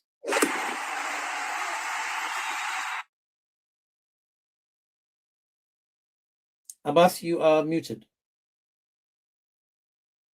Oh, sorry. Can you hear me? I can now. Yes, sir. Oh, yeah. So this is just like a very desperate argument you're bringing up here, equating your perception of God with the Islamic perception. It's just like you're stretching it really. Well, thank you for reminding me of that. Maybe now you can help me understand it then. Inshallah. Okay. So can I ask you now, can you tell me, is Allah his attributes? No. Allah is Allah and he has his qualities. So hang on, brother. Let me ask two questions and then you can explain. So the first question, is Allah his attributes? You said no. Are the attributes of Allah Allah? Nope. No. Beautiful. So now Allah and his attributes are two distinct and different separate things, correct? No, I didn't say that. Not at all. Okay, sorry then. You tell me then. Tell me about Allah and his attributes. Attributes are his qualities, what he possesses. Like he is all-knowing. Yeah, he all-seeing. That is what makes him Allah. That is his quality. So it's not a separate thing that all-seeing is some individual consciousness or separate from him. That is part. I'm going to give you a very easy example. A brave man. Is bravery him? No. He has bravery. Because if he doesn't have bravery, he wouldn't be a brave man. So when we say Allah Almighty God, he has all these qualities, which makes him Allah. He's eternal. He's ever living. Is ever living separate from him? No, that is him. So you don't separate ever. There is ever living Allah. Okay, not. so let me. Allah is ever living. I've given you your 3 minutes. Let me jump in now. So I'll ask just these simple questions just to get an understanding. Is Allah still Allah without his attributes? If he doesn't have ever living quality, no, he's not. Okay. Is Allah's attributes Allah? Nope. Beautiful. Are Allah's attributes distinct, different from Allah? That's part of him. A part of him. Yeah. So But how not many part. parts? It's not, How many parts? I know you. How many parts? Hang on, you said it's part of him. Listen. When I say part of him, it doesn't. Yeah. When you said they are part of him, how many parts make up Allah?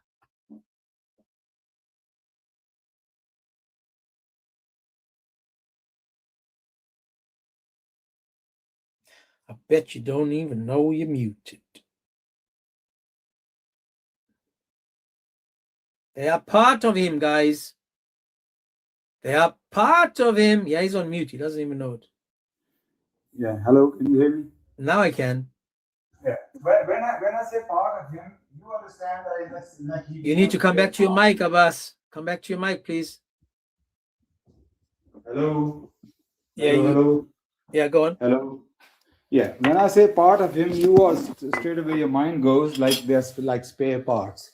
You know, spare parts make something like that. No. When I say part of him, that means that is within him. He has these qualities which we call attributes, which we name. They're his names as well. So if the God missing any of these kind of qualities, he cannot be God. Beautiful. Like Jesus hang on now. missing the quality of Abbas, all knowing, Abbas, he cannot be God. Abbas, That's what we said. you cry when you know you ask for more time. We give you time, but we must be able to have a conversation, right? We must be able to have a Yeah. conversation because you are saying things, but I need to address what you're saying. So you on. agree, let's just say for a number, that Allah has 99 attributes. Do you agree with that so far? Well, I believe with the brother who says that he has much more than that. Okay, What the let's word say he- 99. Yeah. Let's just, Yeah. I need a number. So we'll say 99. I think just for there's the- a consensus. People say 99, but we know that it's unlimited. I know that God's you don't attributes. trust all your Muslim scholars, so I'll just go with whatever you say. So I'm going to say to you, Abbas, you believe in your whatever you want to believe in. So I'll take whatever you say. That's not How true. many I- attributes I- do I you back- think Allah has? Please don't lie on my behalf. I didn't say that. I believe whatever I like to believe. I say Yes, you do. You whenever said I that believe, yesterday when you whenever, proved that you whenever don't I trust believe, whenever I believe something, I back by Quran and Sunnah. If something is not backed by Quran and Sunnah, I say that is a personal opinion of some scholar. You Could be said, right, could be you said wrong. to us yesterday that Sahih hadiths don't have to be Sahih. So you don't back what the Sunnah say. You believe what you want to believe. That is not me saying that. That's the consensus of scholars. So then it Muhaddithin shouldn't said be that. called I Sahih told then, you correct? yesterday. Hang on. I Should it be told you called yesterday. again? Should something be called Sahih if it's doubtful? Something is called Sahih because of the chain. You don't even know that. I'm sorry. I you're so do know ignorant that. I'm about it. asking you if people are in doubt about. Again, I need you to listen because again, Abbas, I don't think you're paying attention. If something is Sahih, it means it's authentic. You are saying some things may be Sahih, but they're not authentic. That's what you said yesterday. Okay, let me teach you something. I guess you need basics. You don't understand the basics. I'm Hadith sure have you are two. Muslims going to teach me something. Hadith have two aspects to it, at least. One is the chain, and the other one is the matan. I feel like pulling it right now. But let's just keep going. I want to just move back to the topic. So according to the topic. So don't go somewhere which you have no knowledge. Don't go somewhere According which to you the have no knowledge topic, because I'm I going to feel like educate pulling you on that that. chain right now. Listen carefully. According to the Right. topic, do you believe now that Allah has many attributes? Yes. Okay. Is Allah still Allah if one of those attributes are missing? That is a very hypothetical thing to say. It's like saying if my aunt had 4 wheels, she would have been a bus. That's such a silly thing to say. Allah must be a cannot be bad bus. Allah. Allah cannot be Allah if he's not all-knowing, which is his attribute and quality. Yeah, okay, watch So this. is- Okay, you're not this is a- talking, this is a you're very- acting as if you know what you're talking about. Watch this. Is Allah all powerful? Can Allah do all things? Yes. Okay. Yes. Does Allah need anything? He's free of any need. He's Okay, free. now watch this. Does Allah need his attributes to be Allah? No, he doesn't. So he can has- exist without he- his attributes. He has it. He has But it. can he exist without them? You are telling Having me a that Allah car, can watch Allah. this. Having a car doesn't mean I can't exist. I'll give you a better question. Better question would have been, can Allah get rid of any of his attributes? That would Well, be did a he? question. Okay, are his attributes created? No, it is in him. It's Since in he him. is, Watch he this. has- I asked you a Yeah. question earlier when it came to does Allah need anything? In the Quran, when Allah says that he doesn't have a child, what is the reason for why Allah doesn't have a child?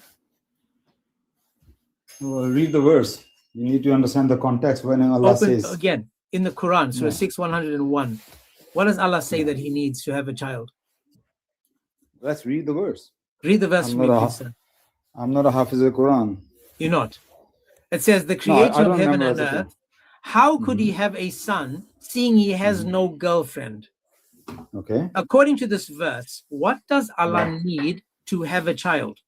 He doesn't need anything. He's just telling people, you are saying he beget a son. The word the word used there is waladan.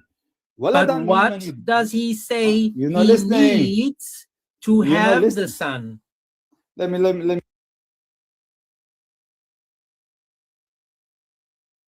Man, you know, guys, this is Abbas from Speaker's Corner. Speaker's Corner. I thought when I first heard this guy, he was an intelligent person. But after conversations with him, I promise you, he has been one of the biggest letdowns. I thought that Hamza from Hamza's Den was like low tier. But I swear Abbas is giving him an amazing run for his money. I swear, guys, the dude is just, if not equal to Hamza from Hamza's Den, and Hamza from Hamza's Den is the lowest Muslim you can find. No, Hamza Dan is a much more better speaker and much better than me. I cooked him several times because he, like you, picks and chooses because he can't Oh, trust no. Islam. Listen, brother. According I to the used verse, what does Allah say that he needs to have a child? Just let me clarify one thing. Somebody go to You don't need speaker to corner clarify. Get to the verse. doesn't make him Tell a me, scholar. So according I to never the said I'm a verse, scholar. According never to said the I'm a scholar. verse, what does So I'm- Allah need to have a child? I've got another Okay. 15 minutes, Yeah, 20 yeah. minutes. According to the that verse, Allah is only saying this thing which you guys never do with your Bible as well. Ponder what Allah is saying in the Quran. Show me where Ponder, Allah don't says you? to ponder. Allah says in the Quran again and again, don't they ponder? Don't they see? Can Don't you they think? show me in this Okay. verse where Allah Okay. says talking about ponder? Because the verse Okay, says so clearly. this is Can you this tell is the me? problem. This Tell the is the people, problem you have. what- This is the problem what you have. does the verse you say? do not understand the scripture holistically. Holistically. You see that? You can't trust the clear Quran, guys. You need holistics to understand the Quran. Why you keep muting me? Are you a Abbas, scholar or what? Abbas, You don't is have an the attribute of Abbas, bravery? because you don't shut your Come gob on. long enough to listen. You are such- According to you the are such a- Quran, Listen, according you are to the not my level. Quran, is You are the not my level. Quran a Seriously, you're not clear my book, level. perfectly detailed, fully you are explained? a desperate loser. You're a desperate loser. I'm not a You're trying your best. Pakistani married to my first You are cousin. a Listen desperate again. loser, Listen man. again. Seriously, Listen again. According to the Quran, does the Quran make a claim that it's a clear book, perfectly detailed? Yes or no? I just say, may Allah guide you, man. You are such a loser. Sorry, man. You are may Yeah. Allah Go find your child bride, man. Go Yeah, find yeah, her. may-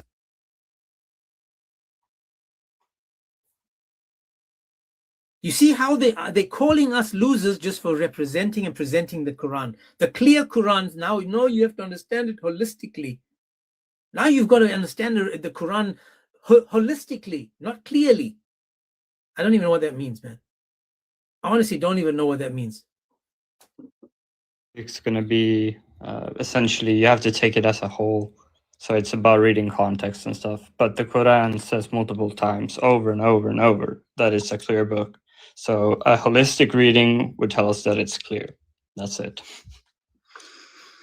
And it doesn't help him. Reading the entire Quran doesn't make this verse make sense, I guess. The verse still says, how could he, if not have? It's basic logic.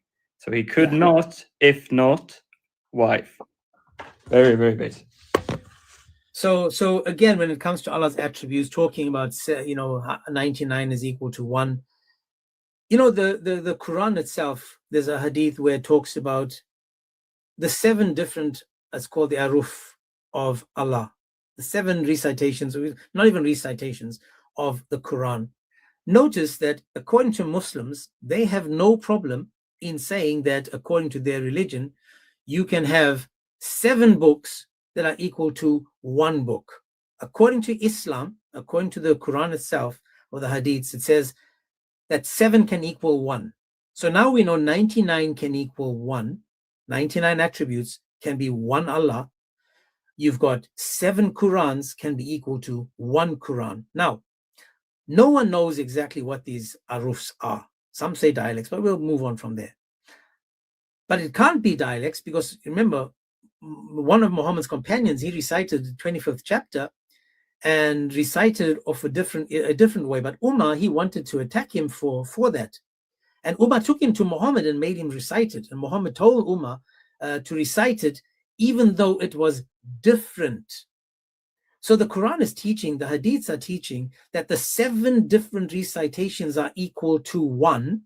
7 equals 1. 99 equals 1.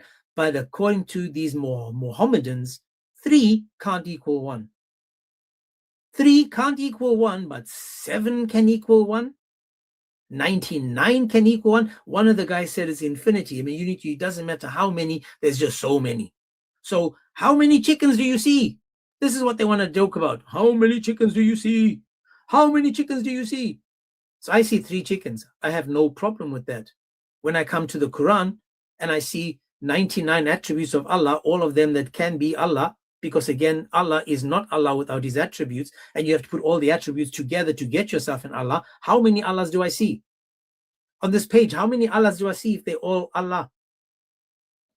All I did was to try to understand what these people are saying, but they can't make it make sense because again, Islam is that rotten. And this is the questions you need to ask them. Are the many parts identical to each other? No, they're not. And if we take all these parts or attributes that are not each other and we put them together, then guess what we get? We get Allah. Individually, no, they're not Allah. But together, yes. So all these predicates are Allah. They are now the God of Islam. And all these predicates are not each other, meaning they're distinct from each other. But when put together, we get Allah. They can't say, this to them is easy to understand, but the Trinity, they can't. 3, 1 is difficult, but 99, each of them separate and different and created and uncreated. And then the Muslim lies that they start telling us is that something can be created, but be eternal. It's like the War of the Roses. You can't make this up anymore, man.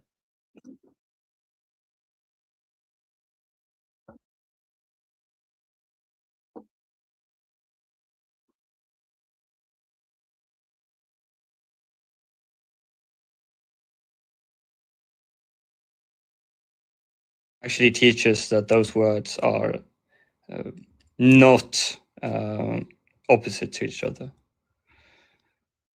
I wanted to cook him on that, but I had to get my book done, and meh. Yeah, no, he was already in the chats panicking and making, saying things, but and guys, I'm trying to present this honestly, and this is why I asked about whether mercy is created. Because seriously, guys, if mercy is created and Allah has his mercy, now they say that Allah's mercy is not the mercy he created, and that mercy is different, but he keeps 99 with himself. And the guy said so he can share it with other creation.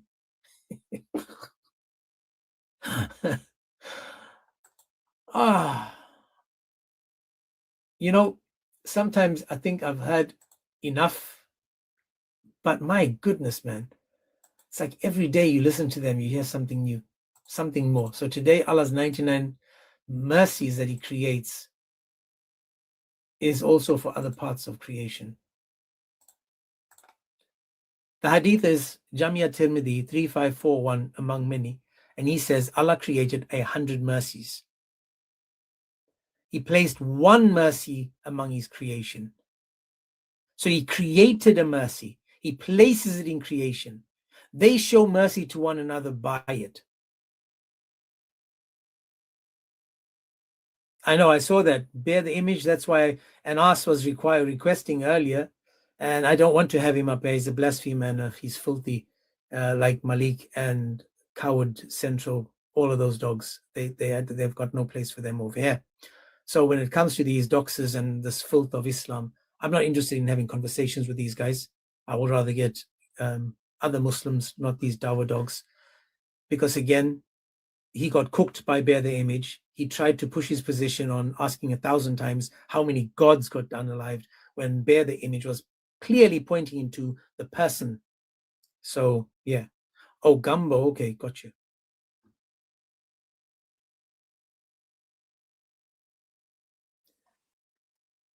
Oh, okay. I guess he's live right now. Who is Bear? Bear's live right now, but no, this was Yeah. yesterday or the day before. Yesterday or the day before. But I'm just hoping you guys, please, those that are not following, we passed the 3,000. Today is the 14th. In 2 days' time, which would be on Friday, I will do a live celebrating my 1 year on YouTube, 1 year on YouTube.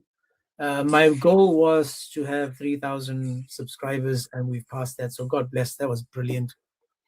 And by the way, guys, if you haven't seen the latest video from James, like not the live, the latest video, it's absolutely crazy because it's really disturbing.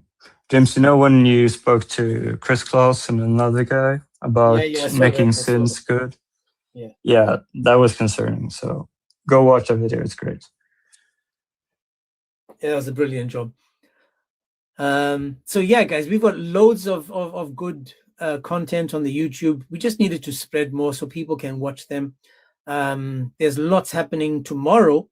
The Dawah drama is going to take a whole different level, guys. Dawah drama tomorrow, whole different level, because the Dawah dramas, they do all they can do is doxing.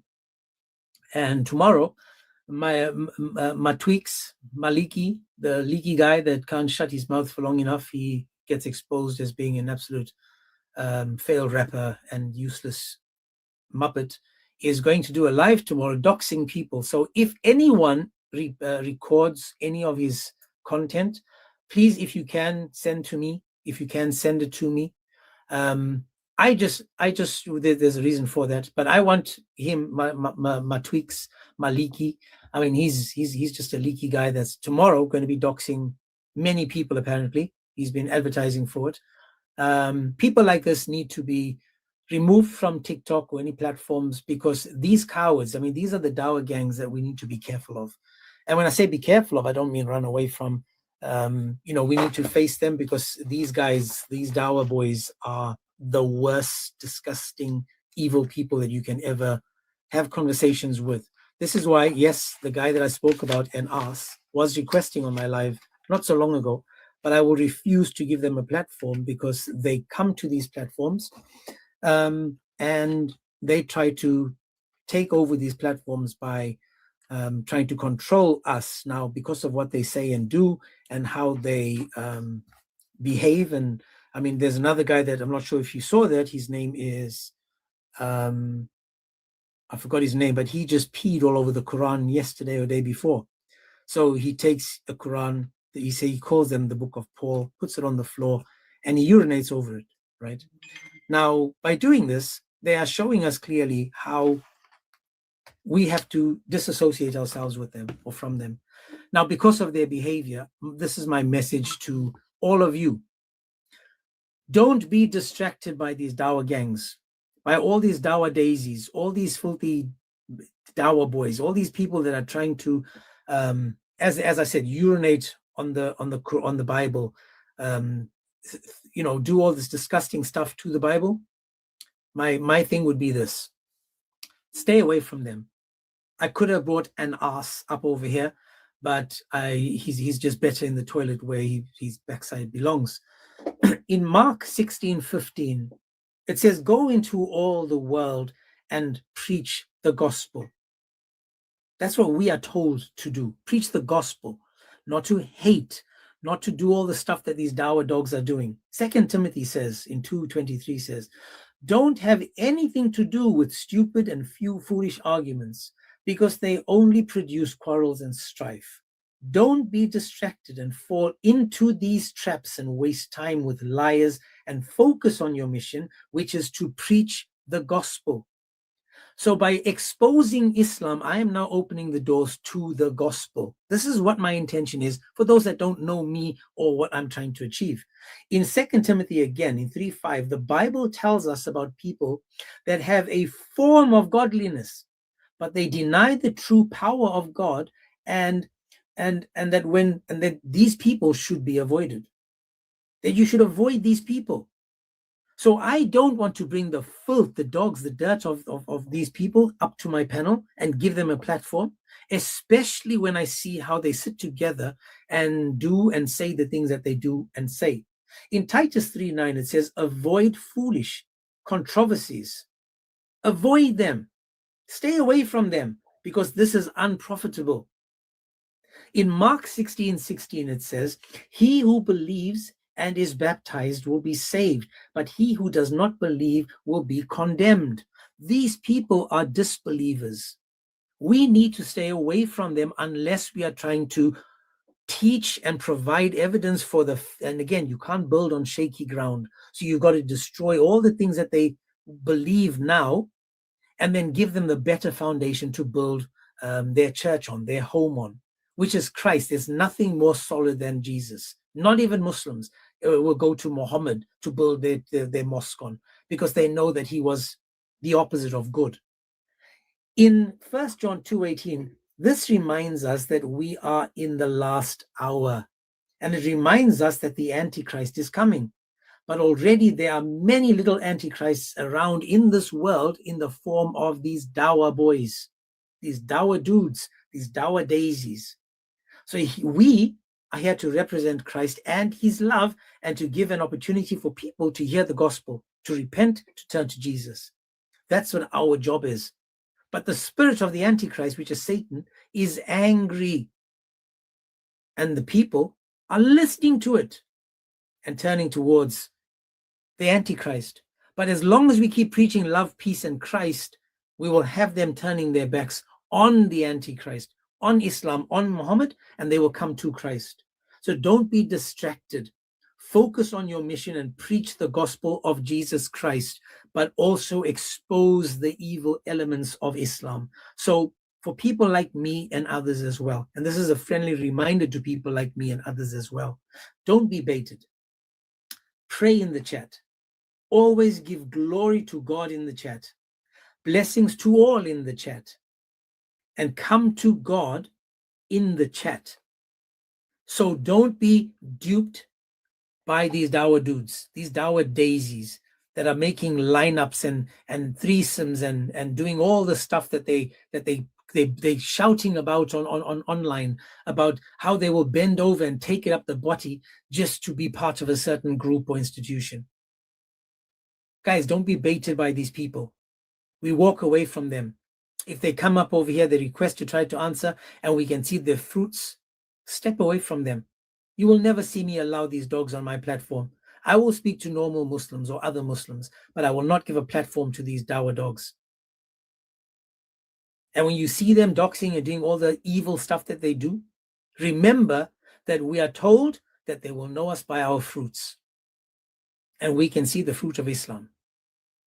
This is the fruit of Islam, and this is why I beg you guys to stay away from the evil Islam, because again, the Quran has proven to us several times that the God of Islam is doing the job of Satan, so why in the world would I want to follow Satan? So you see, we are able to have these conversations. So today's topic, when it comes to trying to understand how many gods Allah has, whether it's 99 or how many gods Muslims have, they can't make it make sense. They have to use metaphysics. They've got to twist and turn the words of the Quran to try to make it make sense. We are asking, is Allah his attributes? No, he's not. Are his attributes Allah? No, he's not. Is Allah Allah without his attributes? No, he's not. Do we need all of Allah's attributes put together to have an Allah? Yes, we do. Meaning, as Abbas said, Allah has parts. Partialism. Putting the parts of Allah together gives us Allah. Guys, unfortunately, today I'm going to have to end a little earlier because I've got stuff to do, unfortunately, but I did see that Bear the Image was live. So let me go to the gospel, to the Psalms. I'm not sure if I'm doing this topic again tomorrow, but we probably will. Let me see. God bless you, James. Thanks for having me. You want to add I'm going to anything listen to before I the go psalm. Psalms? Again? You want to add anything before I go to the Psalms? No, you did a great ending of the stream, bringing up those verses. That's super duper, dude. Thank you for that. Yeah, It's thanks for important letting that me we join. remember who we're representing, man. I mean that, guys. It's so important that we remember why we do what we do. Extremely important that we know exactly why we do what we do and who we're doing it for. See, Muslims are doing it for the pride, because again, for Muslims, they need the good deeds to get into Allah's good books. Remember, we did the topic on the scales. If the scales tip in favor of good deeds, you go to heaven. If the scales tip in order for the bad deeds, you go to hell. So according to Islam, you've got to do good deeds for yourself to get to heaven, not because you love Allah. It's for your own good, for your own self. This is why Islam is another failure when it comes to the deeds of Allah. So let me just get to the Psalms. Guys, again, thank you. But if you're not following me on the YouTube, it is called the Agents 007. The Agents 007. He says, typical Islamophobe liar. I said his knowledge is part of him, never said Allah has parts. If it's part of him, you know what, Abbas? I'll bring you up, make it make sense.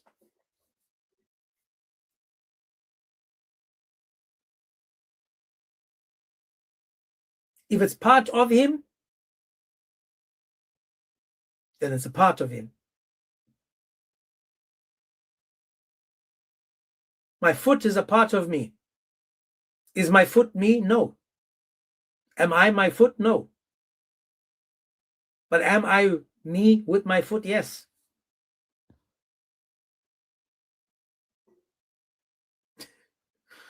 Never mind. He's not going to come up because he's got to the point where he realizes that he's got nothing to add. So we'll go to the Psalms. And remember, guys, arguing with Muslims is one thing, but when we read the Bible, it shouldn't be a time for you to leave. We're on Psalm 51 today, which means that in total we've done over 65 Psalms, because I did 13 or 14 before I started Psalm 1. So we've done a good deed of Psalms. So I thank you guys for paying attention. And as I said, every day we need to come back to Christ. We need to come back. I know there's nothing like him, Abbas. He's got 2 right hands. He's got 1 shin. In fact, he doesn't look like the Dajjal, because according to him, the only difference between him and the Dajjal is that he's got 1 eye.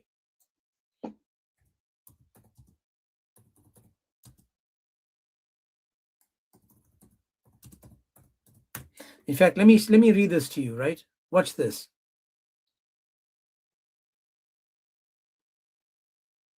There's many ones, but let me see. If anyone sees that it's him, let me see. It says here, the messenger of Allah said, there was no prophet except that he warned his ummah of a liar who is blind in 1 eye. He is blind in 1 eye, and your Lord is not blind in 1 eye. So now I'm going to see if there's more to this, to see what it says, because it describes the Dajjal, right? It's going to describe him. Let me just see if I can find it.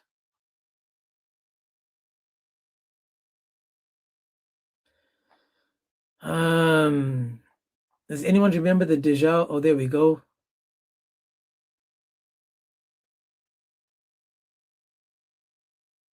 I'll find it for you guys, and I'll read you guys something to show you what's the difference between Allah and the Dajjal.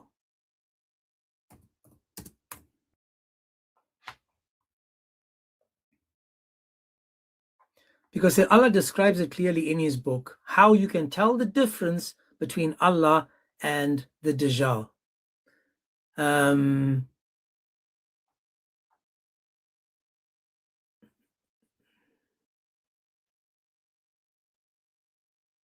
Someone help me. Give me the hadith number with the Dajjal where it talks about him being, the only difference is that he's not 1-eyed.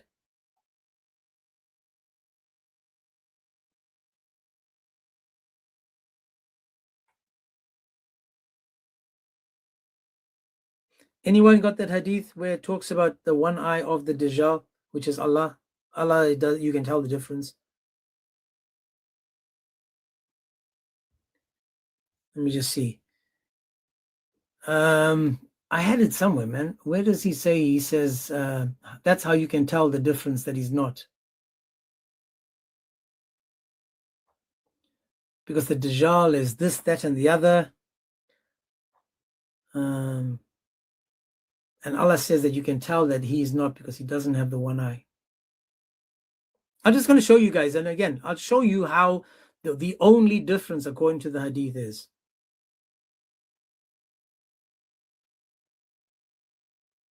Oh, I found it. It says over here, I was sleeping when I saw myself making a circuit in the Kaaba, And I saw their man, fair complexion, his hair was straight, water was flowing from his head, blah, blah, blah. Let me see. He said, the son of Mary. Then I moved forward and cast a glance, and there was a bulky man of red complexion with thick locks of hair on his head, blind of one eye, and its eye was swollen gape. I asked, oh, sorry, that's the wrong one. That's the wrong one. Bukhari 7407. Beautiful. Man, you guys. 7407. Sorry. And 8. Okay. The oneness of Allah. Okay, watch this. So he says, Allah is not hidden from you. He is not one-eyed, and pointed with his hand towards his eye. So there's more. I saw that one, but there's a better one with a description of him being many things, and then he says he's not that.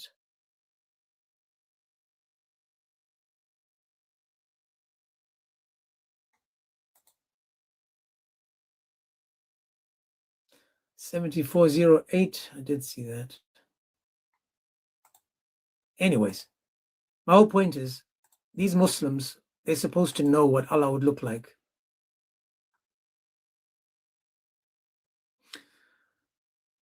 Anyway, guys, as we can see, this is Islam for you. The only way that we know that Allah is that he has his attributes following entail. So how many Allahs do we have? That's a whole different question. I invited you up, Abbas. I invited you up, Abbas, but because you went into a full panic, you showed us exactly that you can't defend Islam, that you don't know what Allah is, what he's made of, and whether he can exist without his attributes. You're more than welcome. You're more than welcome to come up and make it make sense. In fact, you can explain everything about the attributes of Allah, showing us how Allah is one with his attributes. But you need to calm yourself down. You can't come up here being full of emotion. Not sure if you had a bad day at work or whether it was difficult getting your benefits. But either way, doesn't mean that you need to take it out on me just because you can't explain yourself properly. My question is Allah his attributes? No, he's not. Are the attributes of Allah Allah? No, he's not. Is my attribute of courage the same as Allah's attribute of courage? Come on, Abbas, I'm going to send you another invite, man. I'm going to send you one more invite. Let's just end it me and you. You and me, us, we.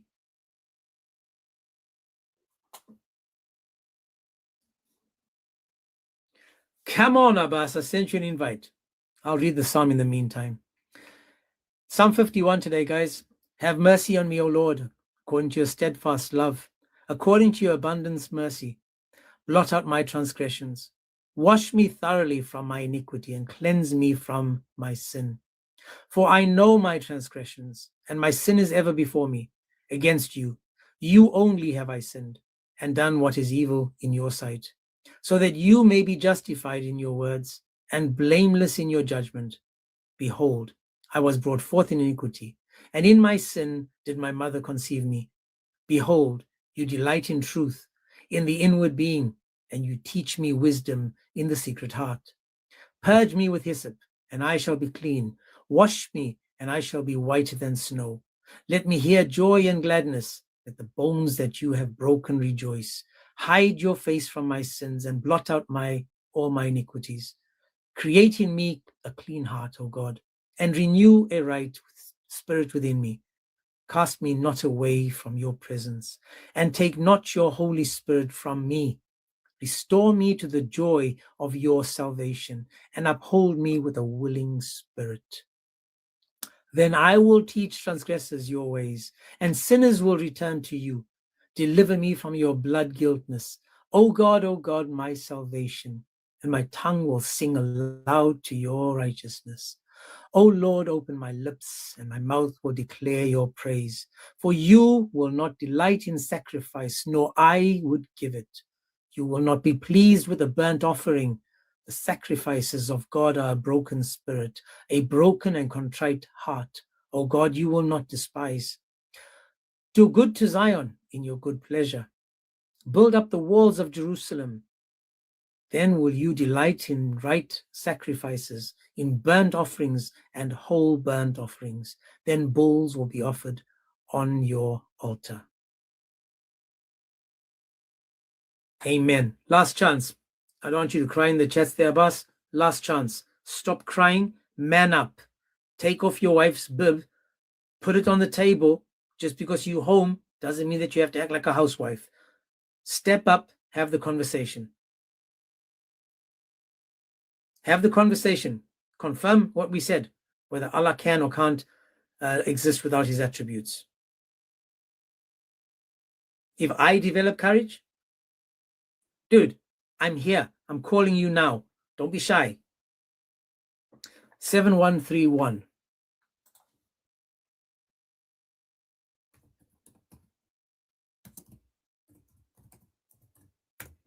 Who said that? Who said that? I am he. Let me see that.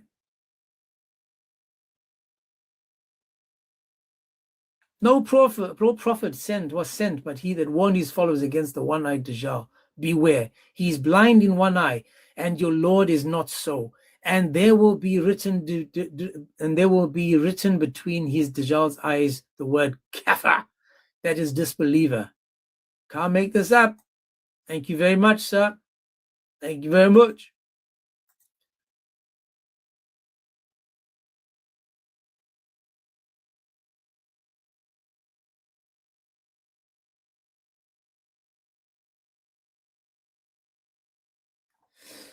Guys, he's not coming up.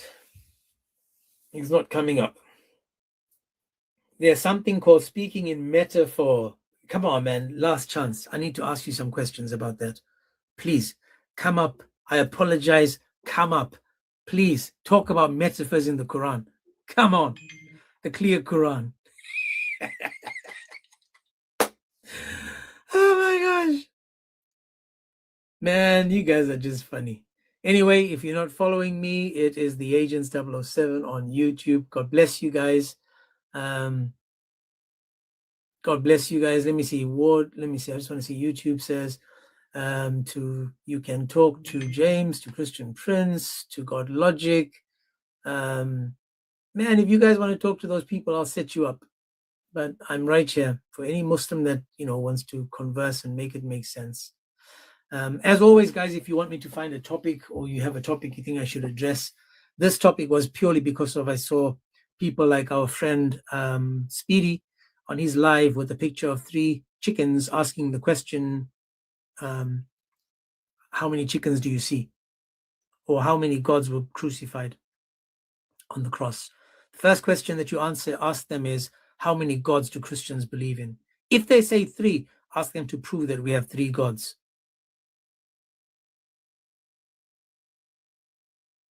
You just have to show them Deuteronomy 6:4. We have 1 God. Our God is 1. Ask them in the Quran to prove that we have 3 gods, because the Quran confirms we have 1 God. So if they are going to go outside of the Bible and outside of the Quran to say we have 3 gods, these are just liars. As always, lies. Without lies, Islam dies. And this is why you have to hold them to this and ask them, remind them that the person of Christ was on the cross. The flesh was on the cross. And notice this question, guys, and this is a silly one, but it's a true one. If the word of Allah is Jesus, and let's say that the word of Allah is Jesus, and Jesus needs to be breastfed, that means the word of Allah needed to be breastfed. If they want to take it that route, if they want to talk about your God used the toilet, ask them, when Jesus, the word of Allah, went to the toilet, did the word of Allah need to take a dump? Do you notice the stupidity in the question, yet it hits them the nail on the head? The word of God is Jesus according to the Quran. And when they attack Jesus, the man, they're attacking the word of Allah in Islam by talking about, for example, when they talk about how many gods died on the cross, ask them, well, did it actually happen? If it did, then the word of Allah was on that cross crucified. Was it the word that died, or was it the flesh that died? Did the word of Allah get crucified and die? Can the word die? Can Allah's word die? Can it cease to exist? No. This is why the common sense and logic and Islam can't be in the same room. Just like a PDF and a child, or Superman and kryptonite. They can't be in the same room. This is the same thing when it comes to logic and Islam. Common sense and Islam can't be in the same room. Now, once again, to be a Muslim, to keep people being Muslim, you need to lower the IQ. Now, we saw the debate where they confirmed that marrying your first cousin and having inbred kids that dumbs you down will keep you in Islam. This is the question to all Muslims. If Jesus is the word of Allah, do you agree then that the word of Allah could go to the toilet? That the word of Allah got tired and went to sleep? That the word of Allah needed to breastfeed? I'm using the same silly logic that Muslims use. Right? You saw Abbas is quoting Surah 6:101, talking about whether Allah can have a son.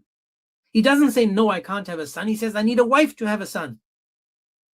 So it's contingent on what? His needs. I need a wife. The God of Islam says, I need a loan.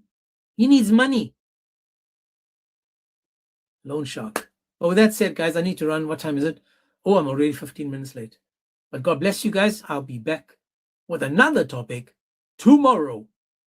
But please don't forget, if you're not following, follow me both on YouTube and TikTok. And God bless you guys. Take care. Pray for Abbas. Pray for Abbas. He hates Allah. He hates the hadiths, the tafsirs. He hates everything in Islam. That's why he picks and chooses.